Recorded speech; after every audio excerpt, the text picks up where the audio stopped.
Early in the morning, Miyu diligently gets ready for school. She carefully puts on her makeup, making sure that everything is absolutely perfect. Meanwhile, other students are already on their way to school. They walk together with their classmates, pleased that they can spend their days with friends. Miyu is almost done getting ready. Standing in front of the mirror, she practices greeting Yusuke, making sure she looks presentable. Her brother finds her annoying, and her mother calls out for them to hurry since it's almost time for school. Grabbing her pink backpack, she finally makes her way to school. Surprisingly, she isn't late at all, and she cheerfully greets a pair of friends by the lockers. As she walks to class, she casually and confidently greets everyone. However, once she steps inside the classroom, she nervously greets Yusuke despite practicing it so many times. When he greets her back, she blushes bright pink and takes her seat as Manami and Aoi approach her desk to talk. She immediately becomes hyper, asking her friends if her eyelashes are on point. They don't really see the difference and tell Miyu to just use fake ones to save herself the trouble. Miyu complains, saying she doesn't like how false eyelashes look, and goes on about how hard it is to buy good mascara. She then turns to Yusuke for his opinion, but he bluntly replies that he can't relate to her at all. She laughs at his response, and her friends are confused about why Miyu enjoys picking on Yusuke. Miyu explains that she just loves how he always shuts her down, then excitedly offers Yusuke her services if he ever needs help finding mascara. When he shuts her down again, she throws her head back in glee, while her friends scold her for bothering him. She mentally apologizes to him, because the real reason she picks on him is that she's in love with him. Her friends continue chatting as Miyu silently admires Yusuke. He may seem like a distant guy with glasses, but he's actually very blunt. Yusuke is also helping Kentaro with his homework, pointing out straightforwardly which parts the teacher will mark as wrong. Miyu also admires how Yusuke treats everyone the same as she watches how he interacts with classmates. She recalls how they ended up sitting next to each other at the start of the semester. She had been incredibly happy and didn't know how to contain her joy. She was nervous and tried to be friendly. Yusuke answered her normally, even turning down her help. While most people might have been offended, Miyu knows that he simply treats everyone equally, and that's a trait she admires. Her friends try to get her attention, and she finally snaps back to reality. She apologizes and says that she feels an actual person does better at revving up a crowd, then quickly turns to Yusuke for his opinion. As usual, he says he has no idea. Miyu's friends feel sorry for him and tell him that he's free to complain about Miyu. He simply blinks and says that it's fine. His answer shocks Miyu, and she turns back to her friends to defend herself. Miyu feels relieved that Yusuke doesn't mind. In her heart, she still feels bad about how she's always bothering him. In truth, she wants to talk to him normally and tell him how she feels, but she's too worried about her social image. She looks at him longingly, feeling down about how different they are. Manami then suggests they go eat at Kingberg after school. Miyu gives her friends an uneasy look because she still has homework to do, but when she sees their expectant faces, she enthusiastically agrees to hang out. As the school day continues, Miyu gets approached by a lot of people. First by Kentaro, who borrows her homework, and then by classmates who are also fans of hers. They ask if it's okay to follow her on social media, making Miyu worry if she has posted anything embarrassing recently. After class, Miyu and her usual group head to Kingberg. Kentaro brings up Yusuke, which makes Miyu choke on her food. They start talking about how Yusuke is really smart and might end up going to a top university. Manami points out that Miyu is the one closest to him in their group.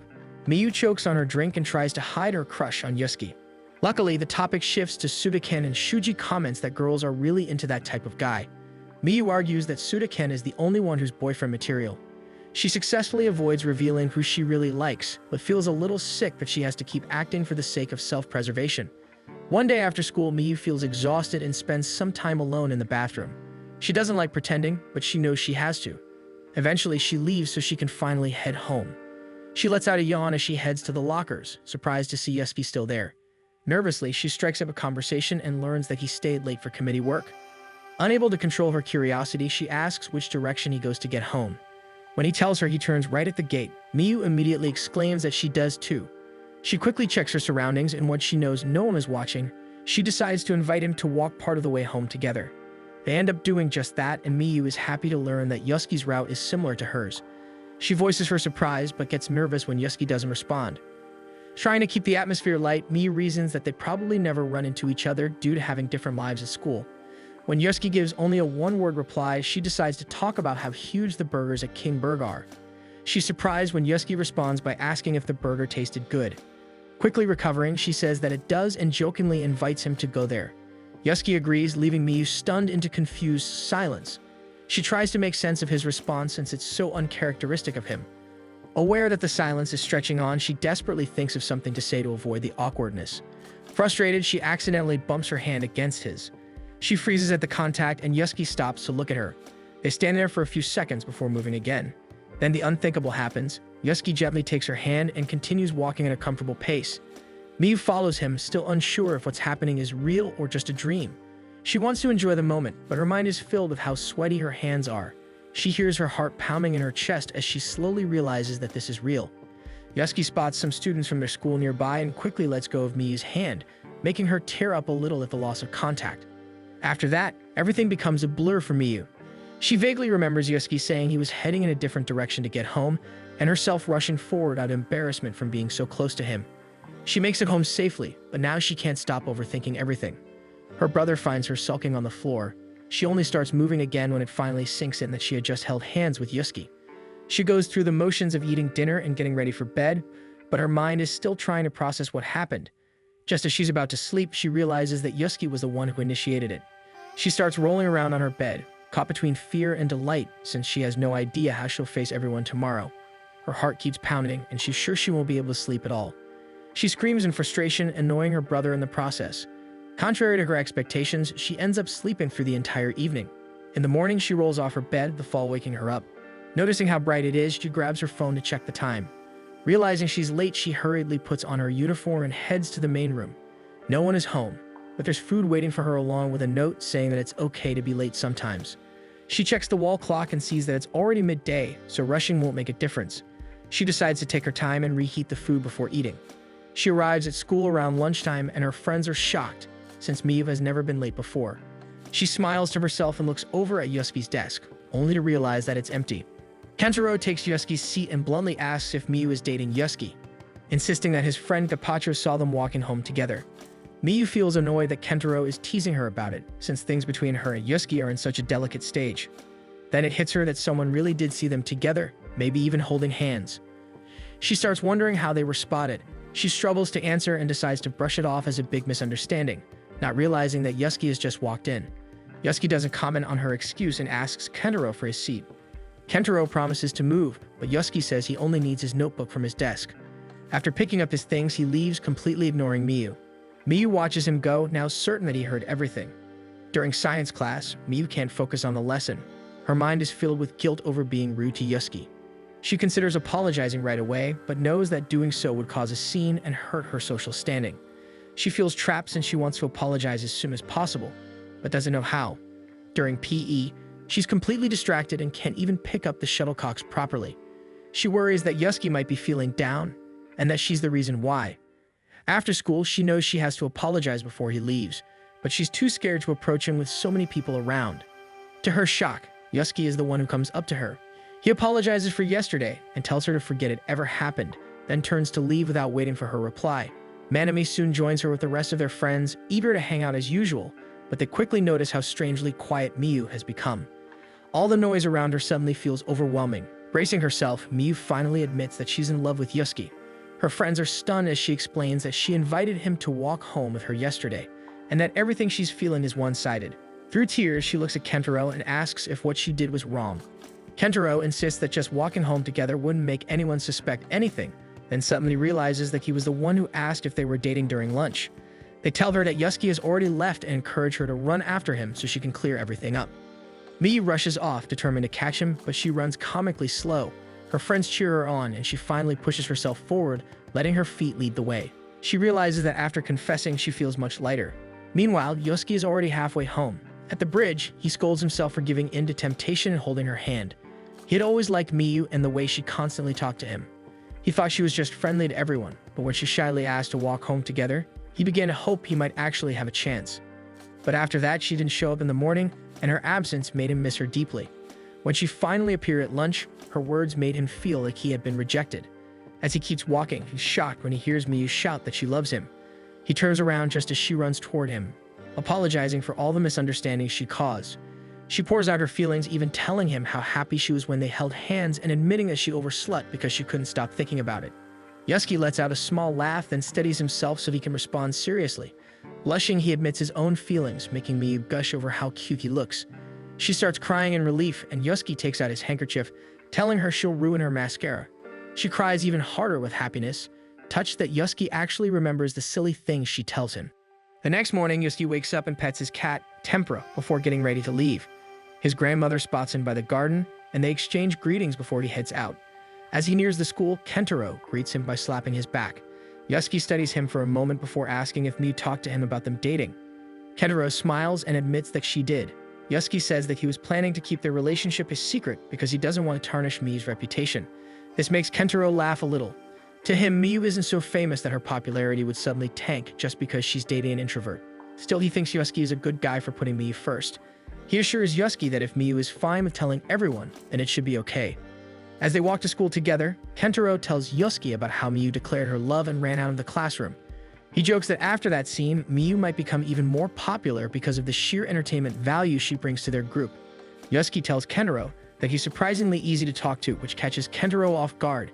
In return, Kentaro gives him some candy for the compliment. At school, Miyu is already with her friends, enthusiastically talking about how amazing Sudaken is in his latest live-action drama. Her friends stare at her, unimpressed, before finally complaining that they still haven't received any important updates from her. To them, her relationship status is way more important than Sudaken's latest drama. Manami groans about how much Miyu keeps talking about Sudaken, then grins at her, hinting that she knows Miyu has been using him as a cover to gush about someone else. As Miyu screams in embarrassment, her friends realize she might struggle to hold conversations with Yusuke. Manami then pulls up an article meant to help Miyu talk to him. They all lean in to read it, and the first piece of advice tells Miyu to let Yusuke talk more so she doesn't keep talking about herself. Miyu already feels guilty for having one-sided conversations with him. Miyu realizes that the article is meant for couples and starts to panic, but it only takes her a few seconds to recover and cheer up again. That happiness doesn't last long, though, as she starts worrying that her relationship might end someday. Determined, she promises herself that she'll become the ultimate girlfriend. Aoi smiles kindly at her and asks what she plans to do. Miyu suddenly grows shy and says that she'll ask him to walk home with her today. During their break, Miyu's friends go over to her table and ask Yusuke if it's okay for them to hang out with Miyu like usual. Yusuke says that it's fine, which makes Miyu joke that she feels lonely. That comment grabs Yusuke's attention. He turns to her and earnestly asks if he should have said no instead. Miyu panics under his gaze and quickly admits that she was just joking. Aoi is the first to recover and gently nudges Miyu to say something to Yusuke. Nervously, Miyu tries to ask Yusuke to walk home with her, but under his intense stare, she struggles to get the words out. Still, she manages to ask him. After school, they leave the classroom together. Miyu stiffly walks beside him, muttering that this is harder than she thought. As they walk through the campus, several people greet Miyu, and she energetically greets them back. Near the school gate, Miyu's friends find it strange that no one acknowledged Yusuke. Before long, it's just Miyu and Yusuke walking home together. Miyu thinks back to the article about couples and realizes that she's always talked about herself, leaving her unsure of how to ask Yusuke about his interests. Yusuke notices that Miyu is struggling and considers making the first move himself. Miyu studies his face and senses that he wants to say something. Excited, she eagerly urges him to speak, but that only makes Yusuke pull back and say that it's nothing. Miyu watches him, wondering if she said something wrong. When they reach the point where they're supposed to part ways, she feels disappointed and starts to say goodbye. Suddenly, Yusuke grabs her wrist and asks if she wants to spend more time together. Miyu eagerly agrees. They sit down at a nearby park, and Yusuke shares that Kentaro talked to him before school. He then admits that he originally planned to keep their relationship a secret. Miyu cuts him off and immediately apologizes for getting carried away. Her happiness got the best of her, and she ended up blurting everything out. This makes Yusuke stifle a laugh, and Miyu can't help admiring the way he laughs. After calming down, he tells her that he doesn't mind other people knowing about their relationship. What matters most to him is how she wants it to be. Miyu suddenly feels guilty. She realizes that she's been so caught up in how other people think relationships should work. What she has with Yusuke is unique and doesn't need to follow anyone else's rules. She tells Yusuke that she wants to live proudly and say what she truly likes. Her declaration leaves Yusuke stunned into silence before he shyly asks her out this weekend. They both suggest going out for burgers at the same time, which makes them laugh when they realize they have the exact same idea. They decide to look up places they can go, but when Yusuke searches on his phone, he accidentally reveals his search history, which shows questions about how to talk to his girlfriend. Embarrassed, he dashes away, but Miyu quickly chases after him and catches up. He drops to his knees in shame and asks her to forget about it, but Miyu firmly declares that she won't because everything about the situation is too adorable. She tells Yusuke that she loves knowing he thinks about her even when they're apart. It makes her feel like she's not the only one happy about them starting to date. Gathering his courage, Yusuke pulls her into a hug and quietly tells her that he loves her. admitting that he hadn't gotten the chance to say it properly before. When they pull apart, Miyu is so flustered that it feels like steam is coming out of her head. She then asks if they can watch a movie on their date too, pointing out that she noticed his search history about movies to watch. They resume walking home, and Miyu notices that her throat is sore from all the shouting earlier. As she jokes about her hoarse voice, Yusuke pulls out a candy for her. Miyu happily accepts it, joking that he's like a magician pulling treats out of his pocket. She doesn't know that the candy actually came from Kentaro, who suddenly feels that someone is talking about him. One afternoon with her friends, Miyu can't help but look forward to her date with Yusuke. Her friends are happy for her and encourage her to take photos during the date. When Miyu hesitates, they realize it's because she's terrible at smiling for pictures. It suddenly dawns on them that this is why Miyu always makes strange faces whenever they take photos together. At home, Miyu struggles to choose an outfit for her date. She wants to impress Yusuke with her style, but has no idea what he prefers. In the end, she arrives at their meeting place 30 minutes early, having settled on a simple shirt with a panda print and a skirt to give herself a youthful look. She fans herself, hoping to keep the sweat to a minimum since she's already nervous enough. She considers waiting inside a cafe but decides against it, instead distracting herself by imagining what Yusuke might be wearing. He shows up just moments later and apologizes for making her wait. Miyu notices that he looks just like he does at school, and he admits that he meant to arrive 10 minutes early, but somehow ended up arriving 20 minutes early instead. They head to the burger place and are amazed by the size of the burgers. When they're both ready to eat, Miyu suddenly becomes self-conscious and stops herself from taking a big bite. She glances at Yusuke and sees that he's eating neatly, despite how huge the burger is. Yusuke catches her staring and asks if she isn't going to eat. Still feeling self-conscious, she takes small nibbles instead, eating the burger one layer at a time because of its size. Yusuke notices her struggling and gently reassures her that she can eat however she likes. Taking his advice, Miyu opens her mouth wide and takes a proper bite. She decides that this really is the best way to eat it and enjoys the food, making Yusuke laugh at her behavior. They walk around the mall afterward, visiting a few shops since they still have time before the movie. Once they're seated in the theater, Miyu looks over at him and suddenly feels the urge to hold his hand. Yusuke notices her staring and leans closer, thinking she wants to say something. The movie starts, and it doesn't take long for Miyu to get absorbed in it. It's a heartwarming animated film for all ages, and it ends on a touching note. Miyu cries a lot and is delighted when the end credits reveal a bonus animation. When the movie ends, Miyu excitedly talks about it before excusing herself to use the restroom. She notices that her makeup has smudged and hurriedly fixes it. When she comes out, she finds Yusuke waiting for her beside a display where people can take photos. She remembers the promise she made to her friends and briefly considers asking Yusuke if they can take a picture together. However, the thought of asking someone else to take their photo embarrasses her. Yusuke's soup gets her attention and suggests they check out a nearby shop. Inside, they see various pieces of merchandise from the movie they just watched. Yusuke shyly suggests that they buy something to remember their first date. They end up buying a pair of bag charms, then sit down for some drinks and chat about the movie. Miyu excitedly talks about it, but struggles to remember the names of the characters and locations. Meanwhile, Yusuke seems to remember everything with ease and asks if she was really paying attention during the movie. She gets defensive and explains that she was paying attention, and had even cried because she was so absorbed in it, which Yusuke acknowledges. She then talks about one of her favorite scenes where the witch casts a spell on the Yeti. She goes on to mention other scenes Yusuke doesn't seem to remember and explaining their meanings. This makes Yusuke pause and reflect. He realizes that the movie is much deeper than he initially thought. He comments that it's a good movie, which makes Miyu grin at him. She jokingly throws the question back at him, asking if he even watched the movie. Eventually, their date comes to an end, and they take the train home. During the ride, Miyu smiles to herself, feeling deeply fulfilled, until she suddenly realizes that the entire date revolved mostly around her. When they arrive at their stop, she feels a little sad that they'll have to part so soon. As they walk, she timidly reaches for his hand. When Yusuke's eyes widen at the contact, she quickly lets go, but he immediately takes her hand again. Encouraged, Miyu thanks him for today and admits that she had fun, though she apologizes for dragging him around so much. She honestly thinks that none of the things they did were things he didn't enjoy. Yusuke reassures her that he enjoyed himself, saying that being with her was what made it fun, so he doesn't mind as long as it's Miyu he's with. He adds that he's sure that if he hadn't gone with her, he wouldn't have been too fond of today.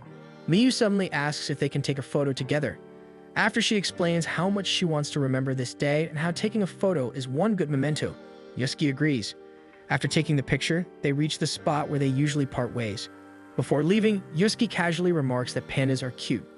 Overwhelmed with happiness and taking Yusuke's comment as a compliment, Miyu runs all the way home. As soon as she gets inside, her mother informs her that dinner isn't ready, but Miyu heads straight to her room to look at the photo. Her good mood instantly fades when she notices her awkward smile next to Yusuke, who looks normal. One morning, Shino greets Miyu at the lockers and immediately notices the bag charms hanging from her bag. Recognizing the character, Shino asks if Miyu watched the movie with someone. Miyu surprises her by admitting that she went with Yusuke. Shino was confused about why Miyu would watch the movie with him, which leads Miyu to shyly reveal that she and Yusuke are currently dating. Shino pales and demands to know how and when this all happened. Before Miyu can even explain, Shino jumps to the conclusion that Yusuke must have blackmailed her. Once Miyu finally clears up the misunderstanding, the two walk to class together. Shino suddenly feels exhausted, but she admits that she's happy for Miyu, noting that Yusuke seems like a serious and kind guy. Shino adds that Miyu won't have to worry about Yusuke suddenly disappearing on her. The comment makes Miyu worry, sensing that Shino may be speaking from personal experience. In the classroom, Miyu's friends are already chatting when Miyu's loud voice catches their attention. They see Miyu and Shino enter together and ask why they're being so noisy. Miyu explains that they were talking about Shino needing a good relationship, but Shino darkly admits that she's no longer attracted to honest men. Shuji comments that girls seem to prefer delinquent types. Miyu jumps in saying she understands how other girls feel, since she thinks Suda-ken is cool. As the girls talk about their ideal types, Shuji muses that personality doesn't really matter in the end. He believes girls still choose based on status. The more popular a guy is, the more attractive he becomes, since girls want someone they can proudly walk beside. His thoughts are interrupted when Kentaro warns Miyu that Yusuke can hear her. Miyu immediately panics, which only confuses Shuji. He watches as Miyu skips over to Yusuke to check on him. Yusuke responds normally, even saying that small talk like that doesn't bother him at all. As the rest of the group watches Miyu and Yusuke with fond expressions, Shuji realizes that something is clearly going on. Kentaro tells Shuji that Yusuke and Miyu are actually dating. The revelation shocks Shuji, especially since it seems like everyone else already knows. He reflects on his earlier assumptions. Yusuke doesn't even have a place in the school's social hierarchy, and he's completely different from what Shuji thought Miyu's type would be. Soon, Kentaro joins Miyu as she chats with Yusuke, and Shuji watches them with an unimpressed look.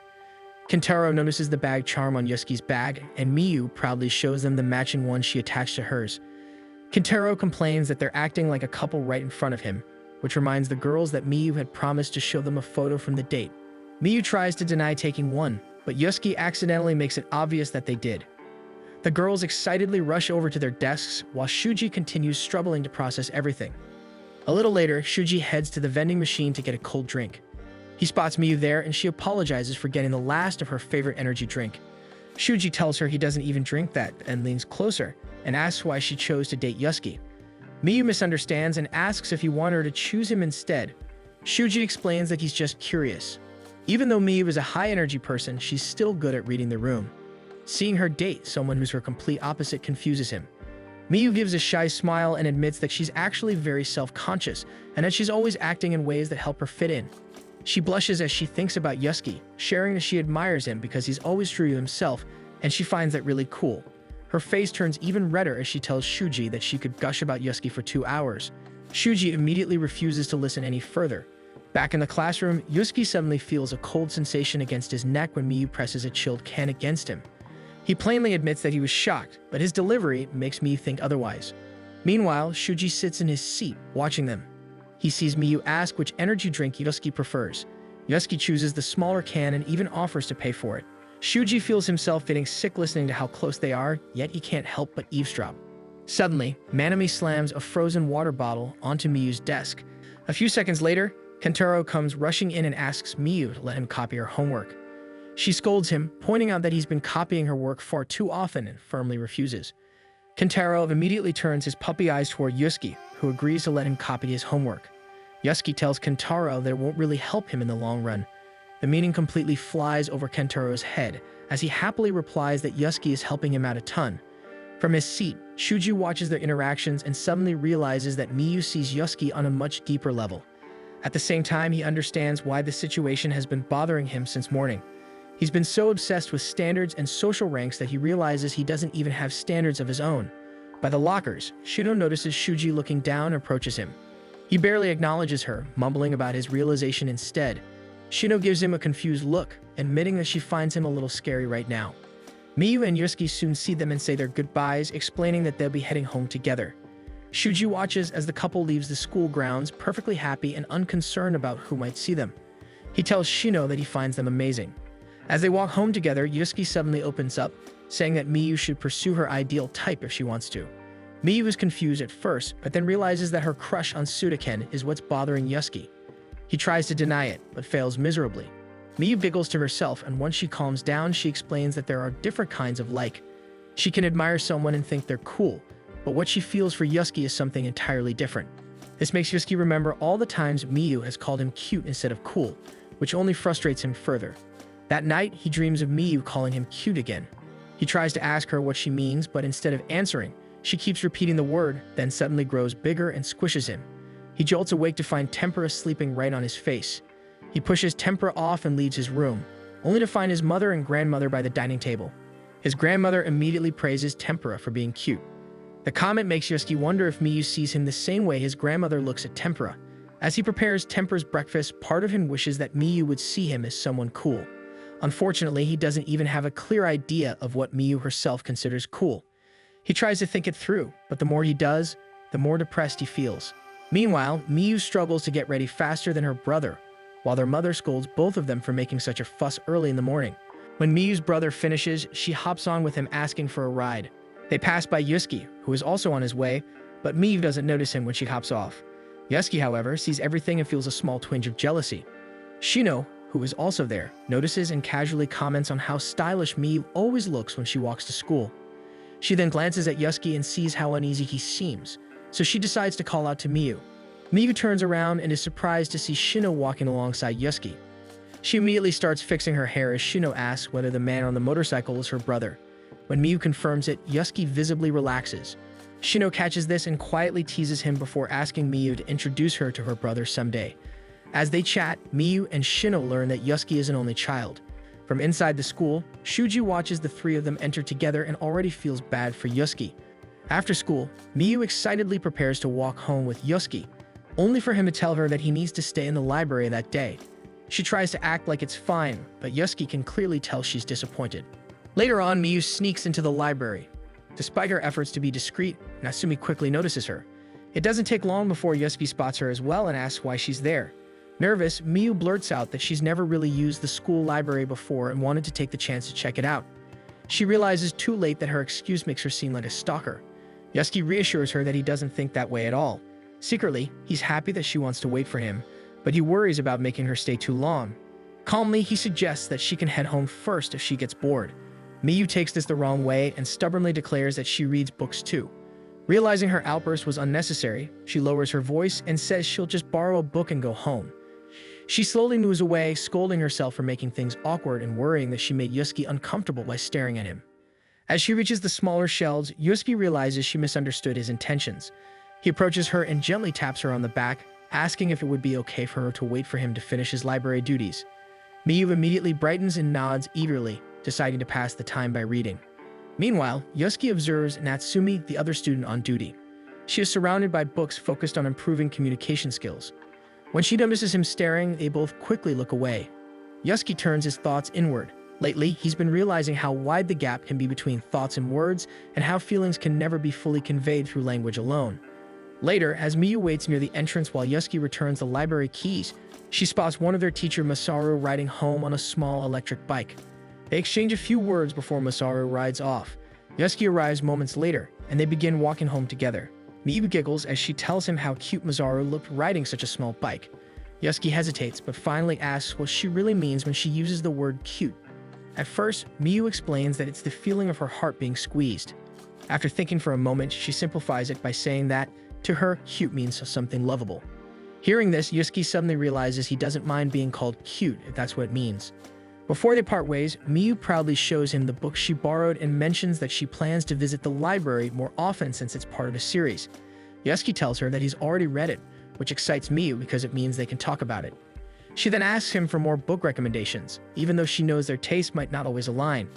She adds that she thinks it's okay for them to have different interests, but she still wants to make an effort to understand him.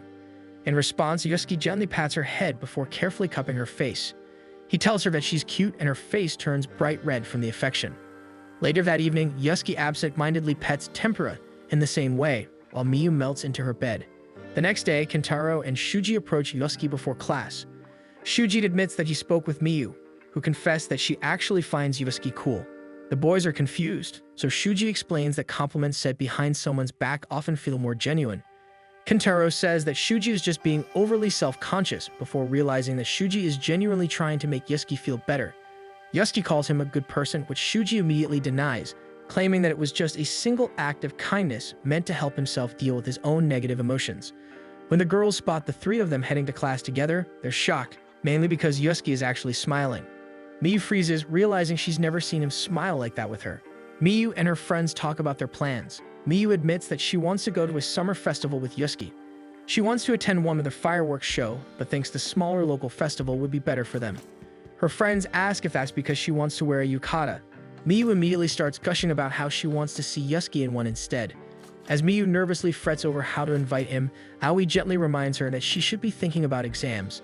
Their teacher Masaru ends the lesson by reminding the class about exams. Miyu feels as if her soul has left her body at the thought of it, but quickly tries to distract herself by rambling about random bibimbap trivia. Miyu decides to share her trivia with Yusuke anyway, despite Aoi warning her not to bother him. Manami and Kentaro jump in, insisting that it's fine since exams aren't happening yet. Miyu knows full well that the two of them are even more unprepared than she is, so she declares that they should all have a study session together. At that moment, Kentaro notices that Shuji has already left, apparently because of a part-time job he just started. Yusuke then gets up to leave as well, leading the others to assume that he doesn't want to study with them. Miyu quickly corrects them, explaining that Yusuke actually has a part-time job at the library. At the mention of the library, Manami and Kentaro suddenly decide that it's the perfect place to study. They settle in to study together, but Kentaro almost immediately struggles to recall anything from class. Still, he and Manami remain strangely confident, insisting that they'll be fine if they memorize the answers. Miyu snaps at Kentaro when he asks for the answer to a problem without even trying to solve it first. He and Manami go to Yusuke's desk to ask for help instead. Without hesitation, Yusuke explains the solution. Encouraged by how clearly he explains, Kentaro declares that they should all aim for Tokyo University together. Natsume, the girl on duty with him, overhears their exchange and can't help but chuckle. When Manami and Kentaro press Yusuke about which universities he thinks they could realistically get into, he firmly refuses to answer. Back at the table, Miyu watches them with a soft expression. Aoi notices and asks why she looks so happy. Miyu admits that she feels relieved and happy seeing Yusuke getting along with everyone. Aoi says she understands that feeling since Yusuke seemed to belong to a different world from them. Aoi then shyly asks if Miyu thinks she can become as comfortable around Yusuke as the others are. Miyu confidently replies that she believes they will get along well since they are quite similar. Before she can elaborate, Manami runs back to their table, excitedly proclaiming that with Yusuke's help, she really feels like she could make it to Tokyo University.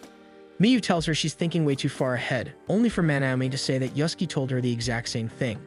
Realizing she and Yusuke had the same thought, Miyu turns bright red and heads over to the front desk.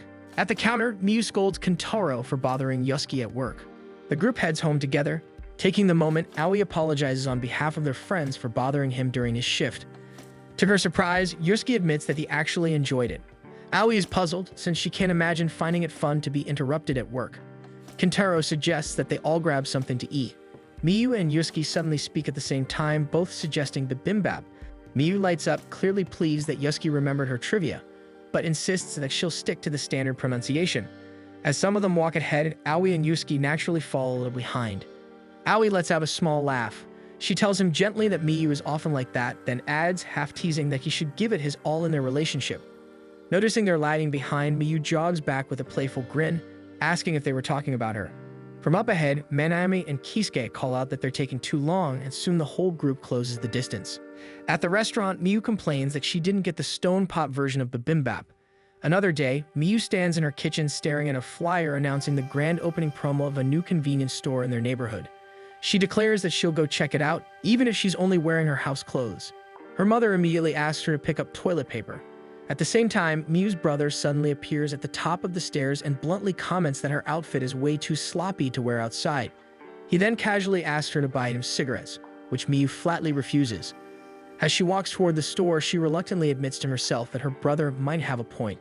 She really wouldn't want Yusuke to see her dressed like this.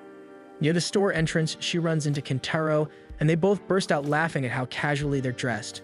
When they step inside, they're surprised to see Shuji working behind the counter. Shuji, however, looks anything but pleased to see them. Miyu finds this strange since Shuji doesn't even live in this area. He explains curtly that he doesn't want his middle school friends to see him working here. Clearly irritated, Shuji adopts a professional tone, telling them to go pick out whatever they want so they won't crowd the counter. Kentaro and Miyu return to the counter with their snacks, with Miyu also carrying a large pack of tissue paper.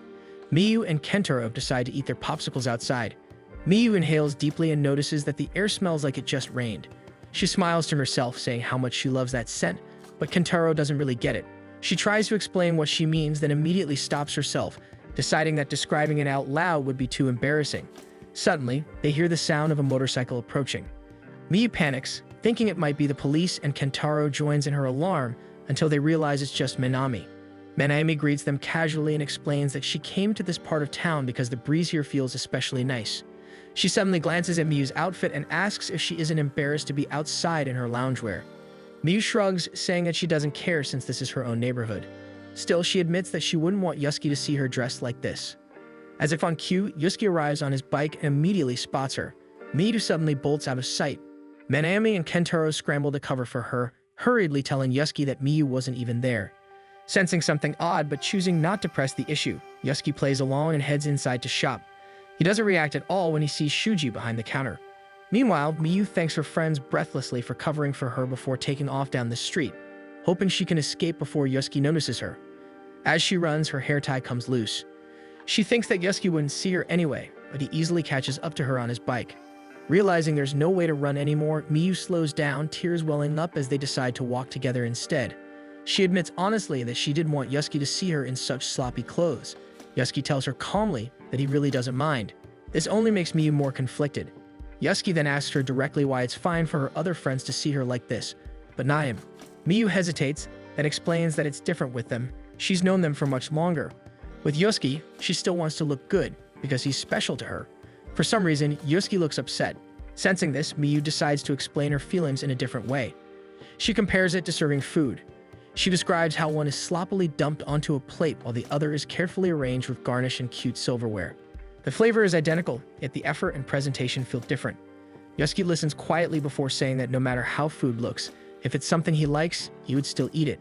That catches Miyu off guard. She immediately protests that she actually likes it when people compliment her effort in making something look cute. Yusuke then realizes that this was her way of explaining her earlier dilemma.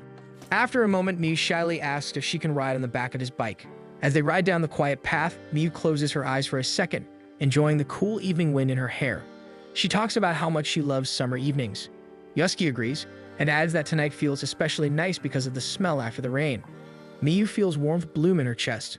She leans a little closer to him and admits that she loves that smell too. Suddenly, a motorcycle approaches. It turns out to be the police. They recognize her and casually remind her to head home soon. At lunch, Miyu excitedly tells her friends about her summer date plans. She has decided to invite Yusuke to the local festival instead of the larger one in the next town. She asks the girls whether she should wear a yukata. Minami immediately insists that she should, adding bluntly that there's no guarantee she'll still be dating Yusuke next year. Miyu grabs and shakes her in outrage at how negative that sounds. Aoi quickly steps in, explaining that Minami simply means Miyu should go all out while she can. Miyu accepts this much better. Aoi then gently reminds her not to get too lovesick about it. On the day of the festival, Miyu heads toward the meeting spot. She feels nervous about her yukata since she isn't fully confident she styled it correctly, and there are so many details she's unsure about. Still, she steels herself and walks toward Yusuke when she sees him. The moment he notices her, Yusuke tells her honestly that she looks beautiful. Miyu's brain short-circuits, since this is the first time anyone has ever called her beautiful. They head into the festival together, and the lively atmosphere quickly sweeps Miyu's nerves away. A group of boys nearly bumps into her, but Yusuke pulls her out of the way just in time. Instinctively, Miyu grabs onto his arm, only for Yusuke to take her hand properly, so they walk hand in hand. Miyu feels dizzy with happiness. She thinks to herself that they finally feel like a real couple. She tries to calm down and act composed, but fails almost instantly and decides she might as well enjoy the night fully. She even agrees to take photos with him. At one of the game stalls, Yusuke wins them a matching pair of balls as prizes. As they walk, Miyu casually mentions that she came prepared since she had actually imagined different date scenarios in advance and brought items just in case they needed them. Yusuke smiles at her, amused but touched. Later, Miyu notices a couple openly flirting ahead of them. She feels embarrassed watching them and then realizes she isn't that different. Tonight, she has been far more affectionate than usual. Just then, she sees Yusuke glance at his watch and assumes he needs to go home soon. To her surprise, he suggests they walk a little further instead. They end up at the edge of town near a bridge, where several people are already gathered. Miyu is confused until fireworks bloom in the distant sky. They're coming from the festival in the next town. Miyu thanks him warmly and tries to record the display on her phone, but the video turns out small. She decides to give up and put her phone away, but accidentally drops it. Both of them reach for it at the same time and their lips almost meet. They pull back in shock, but Miyu realizes that she actually wanted to kiss him. After they recover, Yosuke suggests that next year they should go closer to the fireworks. Miyu's face lights up at the implication that he is already planning a future with her. She agrees enthusiastically. Back at school, Miyu excitedly tells her friends that the date was amazing. Natsumi watches her classmates with anxiety. The group beside her is being especially loud and silly, and she finds them genuinely funny. She tries to stifle her laughter, but one of the boys notices her reaction and eagerly asks for her opinion on their comedy skit. Before she can respond, the other classmates quickly tell him to stop bothering her. Flustered, the boy returns to his friends and continues performing with them instead. The girls nearby notice how uncomfortable Natsumi looks and call the boys out for putting her on the spot, which immediately prompts them to apologize. Even so, Natsumi doesn't blame them. She doesn't like joining conversations and would rather just listen. She knows this can come across as rude, but she gets too nervous to speak up. Her friend Rikako returns and instantly picks up on Natsumi's usual anxious demeanor. Rikako points out that Natsumi actually can speak normally when she isn't nervous. Natsumi insists that she can't, explaining that her brain goes through too many steps just to form a single sentence. Rikako tries to reassure her that what happened earlier hardly counted as a real conversation, and that the boys were just overly excited. This doesn't comfort Natsumi at all, as she admits she feels even more nervous around boys than girls. Rikako argues that boys and girls aren't really that different, but this reminds Natsumi of something. She tells Rikako that she's interested in Yosuke. At first, Rikako has no idea who she means, but then she remembers that Yosuke is the other student who works in the library.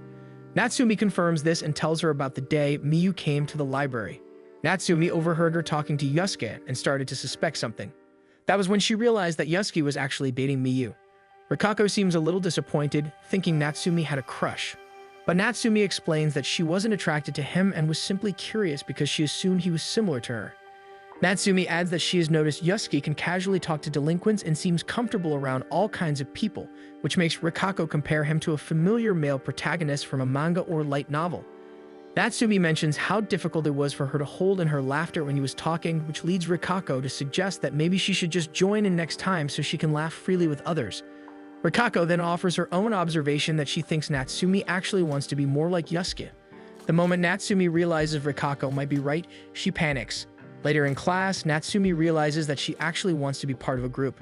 Thinking back to that day in the library, she remembers that Kentaro had caught her laughing and even stared at her afterward. She vividly recalls how mortifying that moment felt. She ends up sinking into despair for the rest of the morning, so much so that even Rikako can sense something is wrong by lunchtime. When they finally settle for lunch, Natsumi quietly tells Rikako that she's decided to give up on trying to talk to people altogether.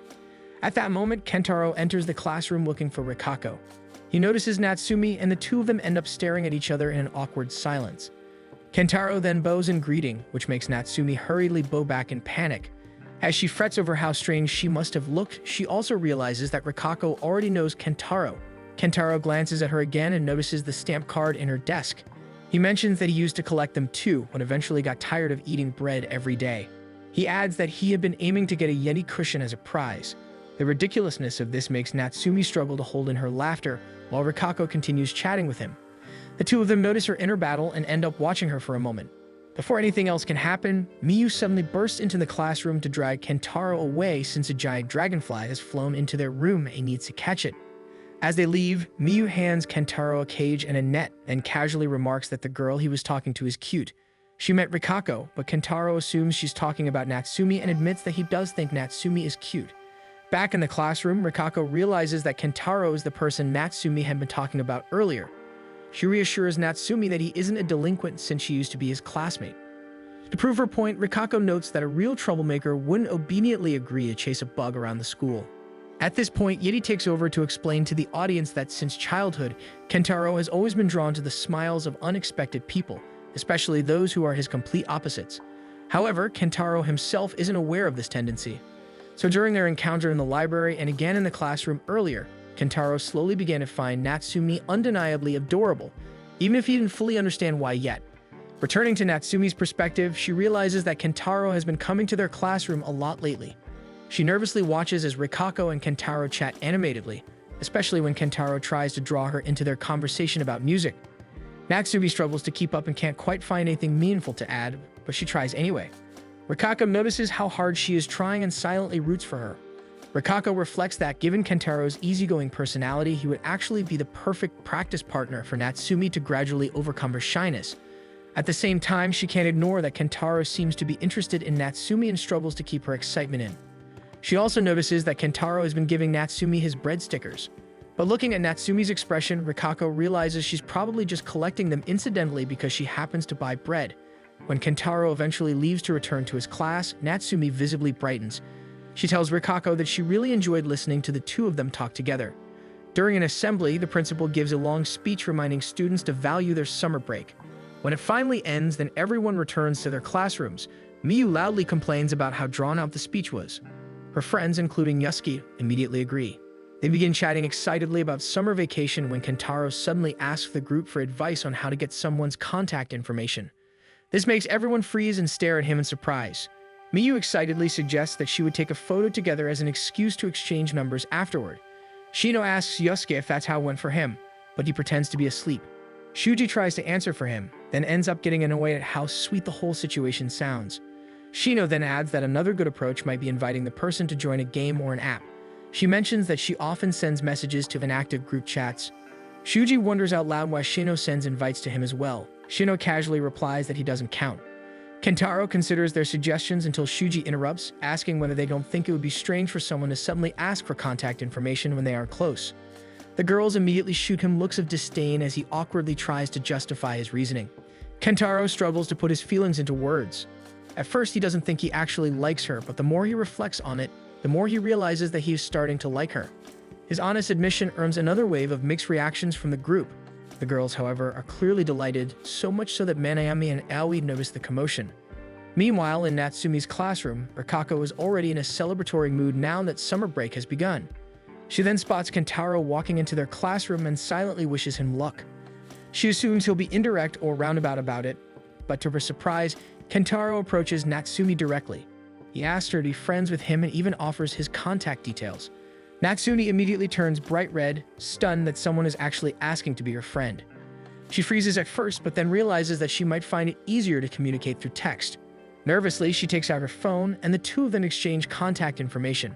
The entire time, Rikako is practically vibrating with excitement as she watches the interaction unfold. Back in Miyu's classroom, the group starts talking about what it really means to like someone. A few of them even tease Yusuke, asking when he first started liking Miyu, but he firmly refuses to answer. One evening, Miyu scrolls through her photo gallery and realizes that most of her summer has been spent just playing around. Determined to be more responsible, she decides to call Yusuke and invite him to do homework together tomorrow. She whispers on the phone because her brother is in the next room, and she doesn't want him to know that she's currently dating. They agree to meet at the library the following day and end the call after wishing each other good night. The next morning, Yusuke's mother is surprised to see him heading out. He tells her that he's going to the library but avoids mentioning that he's meeting Miyu. As Yusuke walks to the library, he feels unsettled for not mentioning Miyu, which is odd because he didn't exactly lie about going to the library. He spots Miyu running toward him, and they arrive at the library together, only to find it completely packed with people. With no seats available, Miyu suggests checking online for nearby cafes where they could study instead. But Yusuke proposes that they head to his house instead since he lives nearby. Miyu's heart immediately starts racing since this would be her first time going over. She suddenly becomes self-conscious about her outfit, noticing that her top shows her stomach, so she hurriedly pulls up her pants. Yusuke tells her not to worry because no one is home, thinking this will put her at ease, but Miyu's mind is anything but calm. Still, when they get there, they really do just study. Sitting across from each other with their notes spread out, both of them feel comfortable in each other's presence. Suddenly, Miyu's stomach growls. She tries to hide it, but it growls loudly again. Yusuke laughs softly and decides to make lunch for the two of them. While they eat, Miyu gathers her courage and asks whether he plans to tell his family about her. Yusuke admits that he hasn't because he doesn't talk much about himself. He wonders aloud if Miyu wants him to tell them, even offering to do so if she prefers. But Miyu insists that it should be his decision. She explains that every family is different, and some members might be more comfortable knowing than others. They finish lunch without any tension and return to studying. After a while, Yusuke excuses himself to grab a textbook from his room. The moment Miyu hears that, she perks up and follows him, curious to see what it's like. He lets her in, insisting there's nothing special about it, but Miyu happily looks around anyway. On his desk, she spots a Pokemon desk mat. Yasuke admits that he doesn't particularly care for it, but he's been using it since he was a kid. She then points out a seat cushion. Yasuke explains that his grandmother bought a whole set because it was cheaper and gave one to him. Taking advantage of the moment, Miyu sneakily asks to see his yearbook. Flipping through his middle school photos, she notes that aside from his glasses, he hasn't changed much. Then she says she's excited to see him in a suit someday. Suddenly, she leans in very close, making Yasuke both nervous and hopeful, but instead of kissing him, she's actually trying to get a better look at Tempura, who has wandered into the room. Delighted, Miyu immediately crouches down to greet the cat properly, saying that she needs to introduce herself the right way to his family. Watching her fuss over Tempura, Yasuke can't help but smile. They decide to leave through the garden, but as they step outside, Miyu slips. Yasuke catches her just in time. But in that exact moment, his grandmother arrives home and sees them in a very compromising position. Startled, Miyu straightens up and tries to introduce herself, but freezes, unsure what to call herself. Yasuke steps in and calmly introduces her as his girlfriend. His grandmother smiles warmly and offers Miyu some vegetables from their garden, which she happily accepts. Yasuke walks her home, carrying the vegetables for her. When Miyu gets back, she excitedly shows her mother what she brought and finally admits that she has a boyfriend now. Meanwhile, back at Yasuke's house, his grandmother is beaming at him, and his mother notices. One day, the class discusses the cultural festival since they find out they've been assigned to handle some food. During the preparations, Kentaro casually asks Miyu if she went to the library with Yasuke over the summer. Shino immediately begins teasing Miyu, which reminds her that she actually got to see Yasuke's house during the break. Miyu turns the question around and asks Kentaro what he did over the summer with Natsumi. Kentaro admits that he and Natsumi have been texting, but that's about it. In town, Natsumi is venting her worries to Rikako. She explains that she always takes too long to reply to Kentaro's messages because she overthinks everything she writes. Kentaro, on the other hand, responds almost immediately, but his replies are so short. She worries that she's the strange one, especially since her texts tend to be long. Rikako bluntly tells her to just ignore his messages if she finds it troublesome. Natsumi quickly defends herself, admitting that she enjoys texting Kentaro. She then reveals that Kentaro has invited her to call twice, and she turned him down. She's afraid he might eventually get tired of her constant rejections. On the other side, Kentaro is recounting his side of things to Miyu and Shino. Both girls suggest that Natsumi is probably just too shy to talk. They also express surprise over the types of girls he really likes. Kentaro reflects on middle school. Back then, there was a cheerful girl he got along well with, and a shy girl he had an actual crush on. In the end, the cheerful girl confessed to him, which left him confused because he only liked her platonically. Still, he ended up dating her. Although he has dating experience, none of the girls he was genuinely interested in ever went out with him. Miyu comments that he was with his last girlfriend for quite a while. Kentaro even adds that he and his ex are on friendly terms. Miyu admits that she's actually a little envious of people with more dating experience. Kentaro then casually brings up Ryudo, a past boyfriend of hers. In town, Shuji and Yasuke are out buying supplies when Shuji suddenly spots Natsumi and Rikako. The moment Natsumi notices them, she quickly looks away. She quietly nudges Rikako and whispers for her to look at Yasuke. Rikako immediately remembers that he's the guy Natsumi once admired. Shuji sneaks another glance at the girls and notices that they're looking in their direction and talking. Convinced they're discussing them, he hurriedly urges Yasuke to finish shopping. In reality, Natsumi and Rikako are discussing the items in the shop. Back in the classroom, Miyu struggles to explain the story, but she's saved when Manami and Aoi burst in to show off the menus they've designed for the festival. As Miyu walks over to talk to them, Shino presses Kentaro for more information about Rihido. Kentaro simply says that Rihido is a good guy and adds that they'll probably see him at the cultural festival. Shuji and Yasuke take a break from shopping and sit down with ice cream.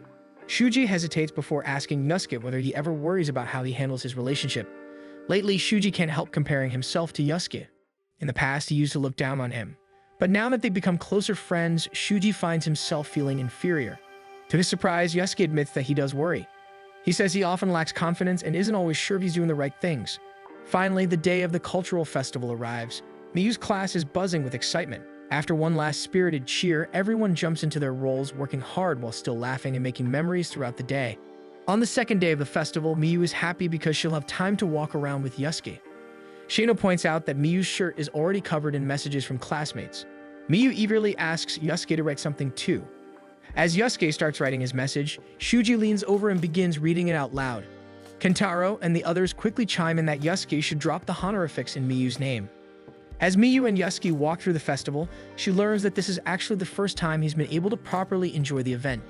They attend as many scheduled events as they can, grab snacks at the P-Day room, and then wander through the various club exhibits.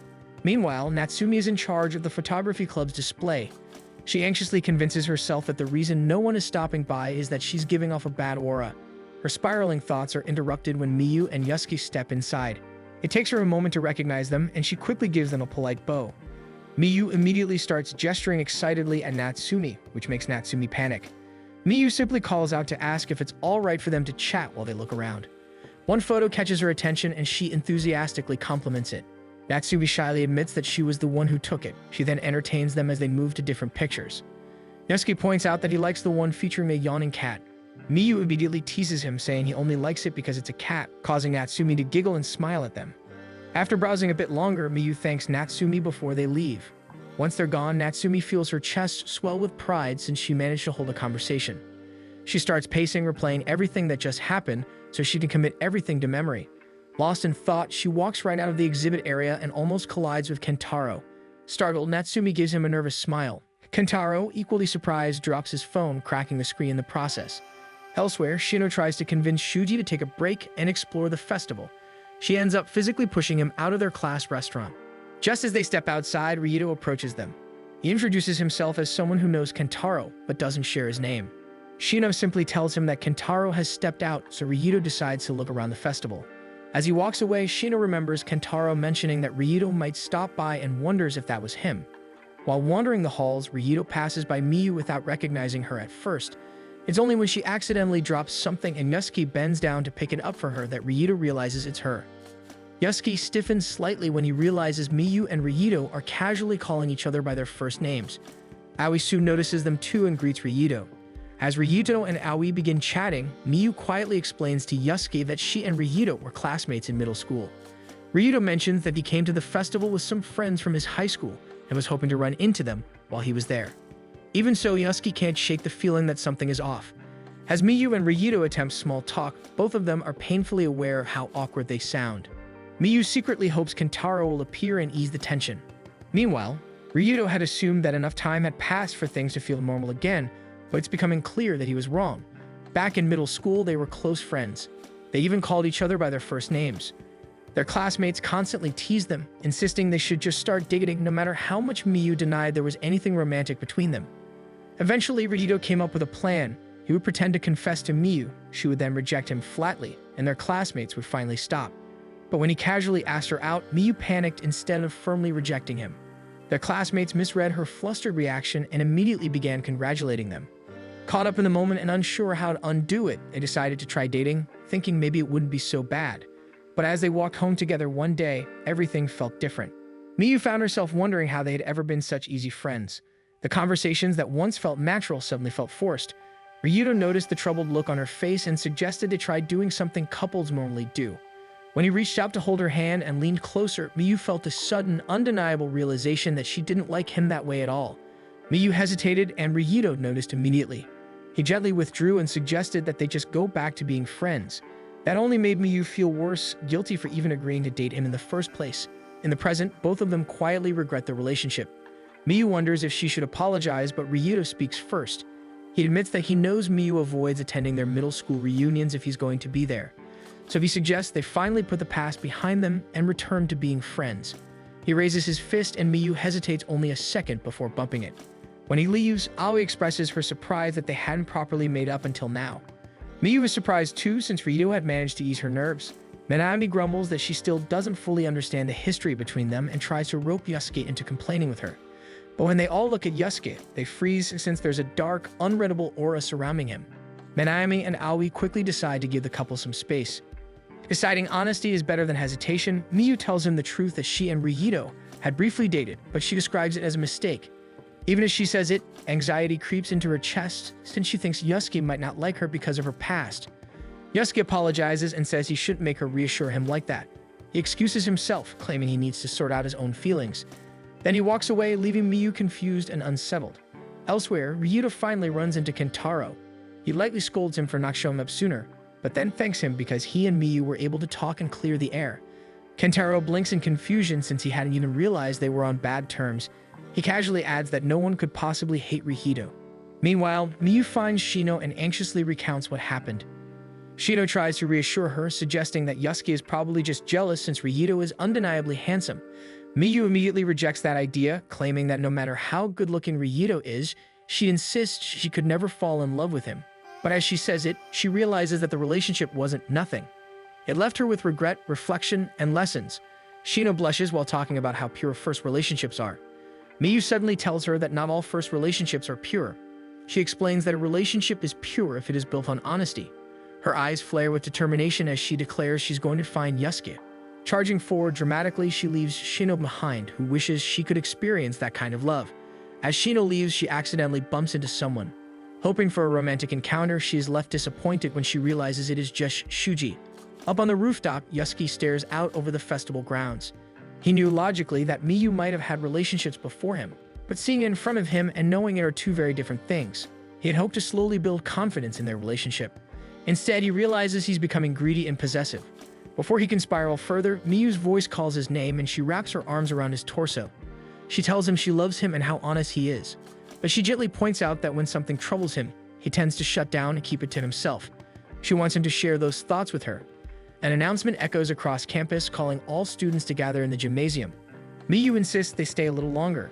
Yasuke holds her hand as he admits he's been feeling uneasy because of his lack of confidence. Miyu is relieved that it isn't purely about her, but she still apologizes for making him uncomfortable. Yasuke then admits that Ryuto seems like the kind of person who would be her type. Miyu immediately counters that there are plenty of girls who seem like Yasuke's type. The absurdity of their logic makes them both laugh. Then Yasuke asks quietly if everyone calls her Miyu. She explains that Ryuto just liked ignoring formalities, but Yasuke notices that she calls Ryuto by his first name. Miyu catches the subtle shift and tries to get him to open up further, but another announcement blares, calling their names. This time, Miyu calls his first name so they can make their way to the gym. And as they walk, a message Yasuke wrote earlier can still be seen on the back of her shirt. One evening, Miyu reunites with her old middle school friends at the park. Ryuto starts venting about his current high school. He finds it dull compared to their middle school days. As he talks, nostalgia begins spilling out of him. He misses the time he spent with Miyu and Kentaro and how they used to fool around more than they studied. He misses how simple things felt back then, when friendships were the center of everything. Then he complains about how Kentaro practically disappeared once he got a girlfriend. Their friends' expressions slowly change when Ryuto admits that he sometimes walks past their old middle school at night and even cries when he hears the choir. The next day at school, Kentaro recounts Ryuto's emotional rant to the group. Shuji frowns, saying it sounds like Ryuto is clinging too tightly to the past. Then he points out that Miyu was also there and asks Yasuke whether he's really okay with her spending time around X. Yasuke answers calmly that he trusts Miyu. He doesn't want to start doubting her just because he overthinks things. Still, he thanks Shuji for worrying about him. His attention then shifts to Kentaro, who appears distracted, scanning the cafeteria as if searching for someone. Shuji remembers that Kentaro recently admitted he likes someone. He wonders how things are progressing with Natsumi. He wants to ask but feels like he shouldn't. Instead, he ends up sulking internally about being single. What none of them know is that during the cultural festival, Kentaro had actually managed to spend some time alone with Natsumi at the photography club exhibit. Natsumi blamed herself since she wasn't good at replying to his messages during the break. Just as she gathered her courage to start a conversation, Kentaro spoke first. He apologized for constantly messaging her over the summer. He admitted he was worried he had been too persistent and that maybe he had put her in an uncomfortable position. He even expected Natsumi to quietly apologize too. Natsumi admitted that she doesn't use her smartphone very often. She mostly contacts her parents, Rikako, and a few close female friends. She confessed that she takes a long time to reply because she's constantly anxious about how her messages might sound. Even Kentaro could sense the weight of her self-doubt as she spoke, but then her expression softened as she shyly admitted that she never disliked being checked on, especially by him. She just wished she didn't overthink so much. Kentaro, in turn, admitted that he replies so quickly simply because he gets excited and doesn't really think. After a moment, he brightened with an idea. He told Natsumi that she doesn't have to be so careful around him. To prove his point, he jokingly suggested a few ridiculous phrases she could try using on him. The absurdity of it made her giggle. Then Kentaro noticed several missed calls from Rihito. He apologized and said he needed to step away. Before leaving, though, he asked if it would be all right for him to talk to her more openly at school, to which Natsumi eagerly agreed. Since that day, Kentaro has been visibly brighter at school, and even Shuji picks up on it. He wants to ask what's going on, but decides not to pry. Instead, it's Yasuke who bluntly asks Kentaro if he's looking for someone. Without missing a beat, Kentaro casually says he's searching for gazpacho. After school, Shuji heads to work, his thoughts heavier than usual. He knows his personality isn't exactly ideal. A girl he once liked had told him as much. Realizing he's spiraling, he puts on his headphones and blasts music to drown out his thoughts. Lost in his thoughts, he doesn't notice Miyu trying to call out to him at first.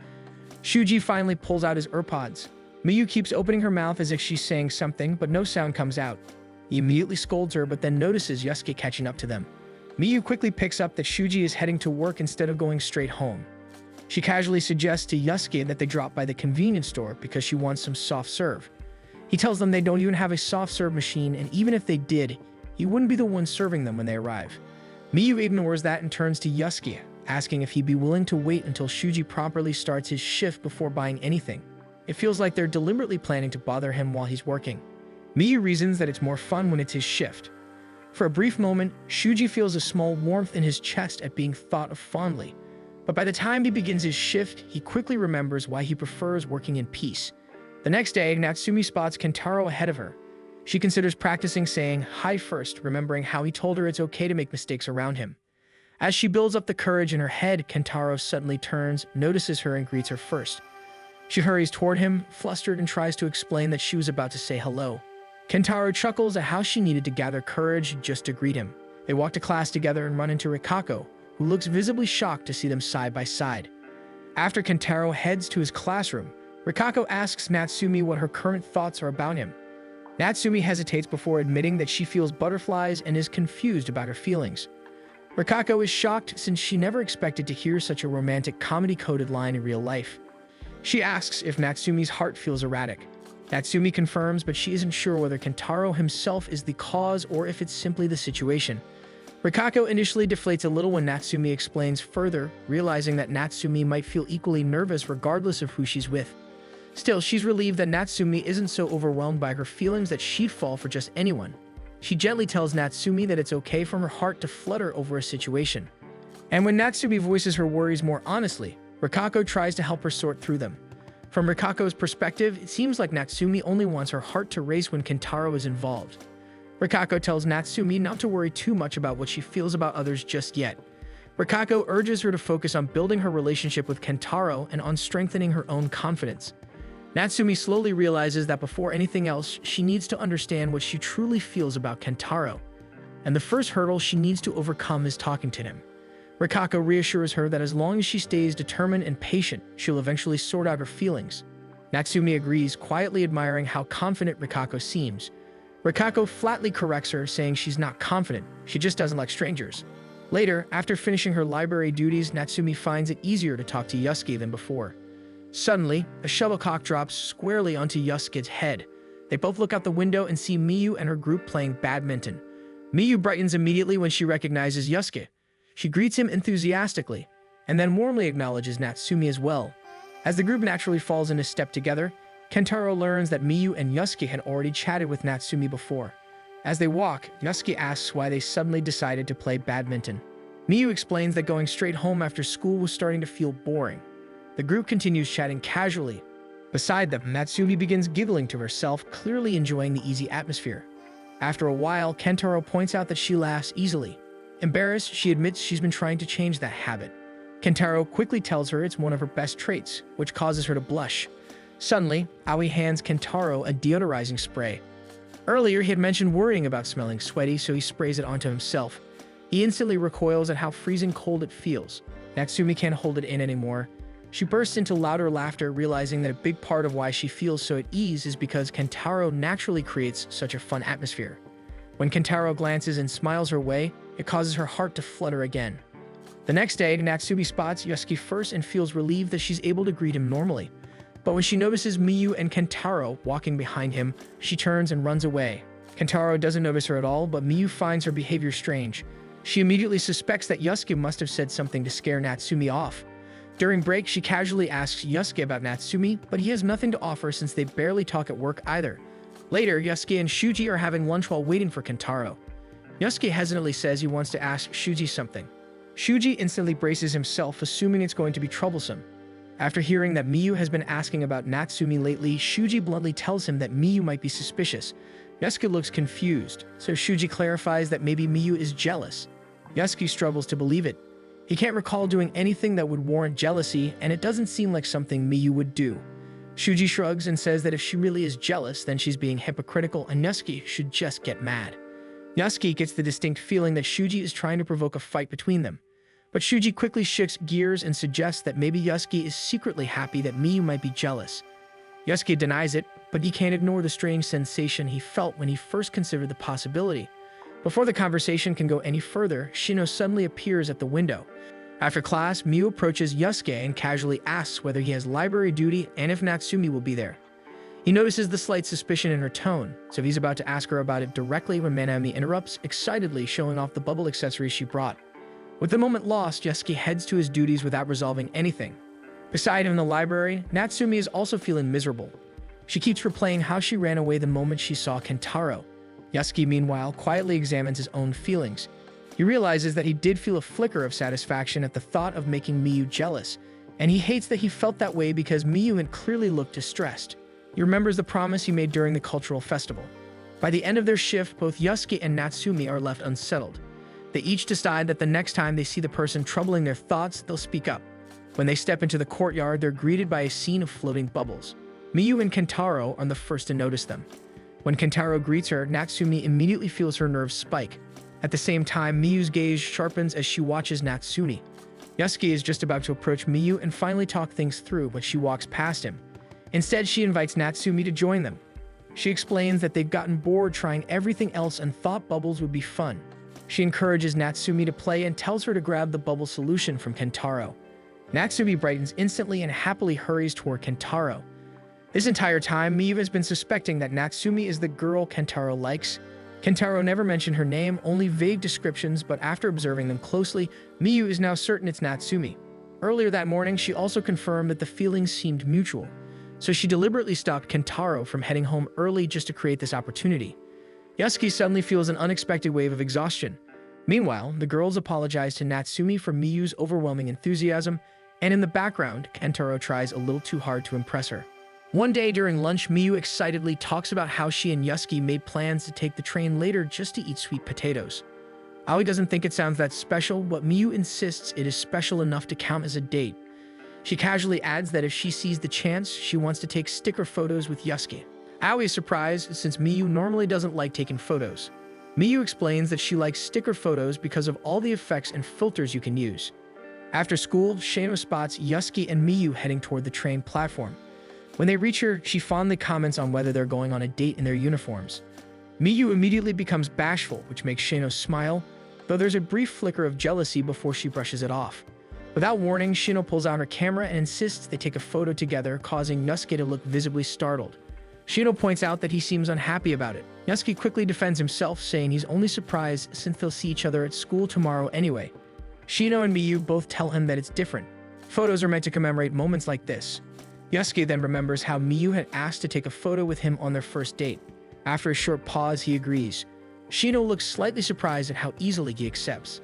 Later, Miyu and Yasuke sit at a cafe with their sweet potato desserts in front of them. Miyu eagerly takes a photo of the food before announcing that she'll take one of Yasuke with it too. He's completely unprepared, so the picture comes out awkward. They finally start eating, and Miyu happily gives her review on the spot.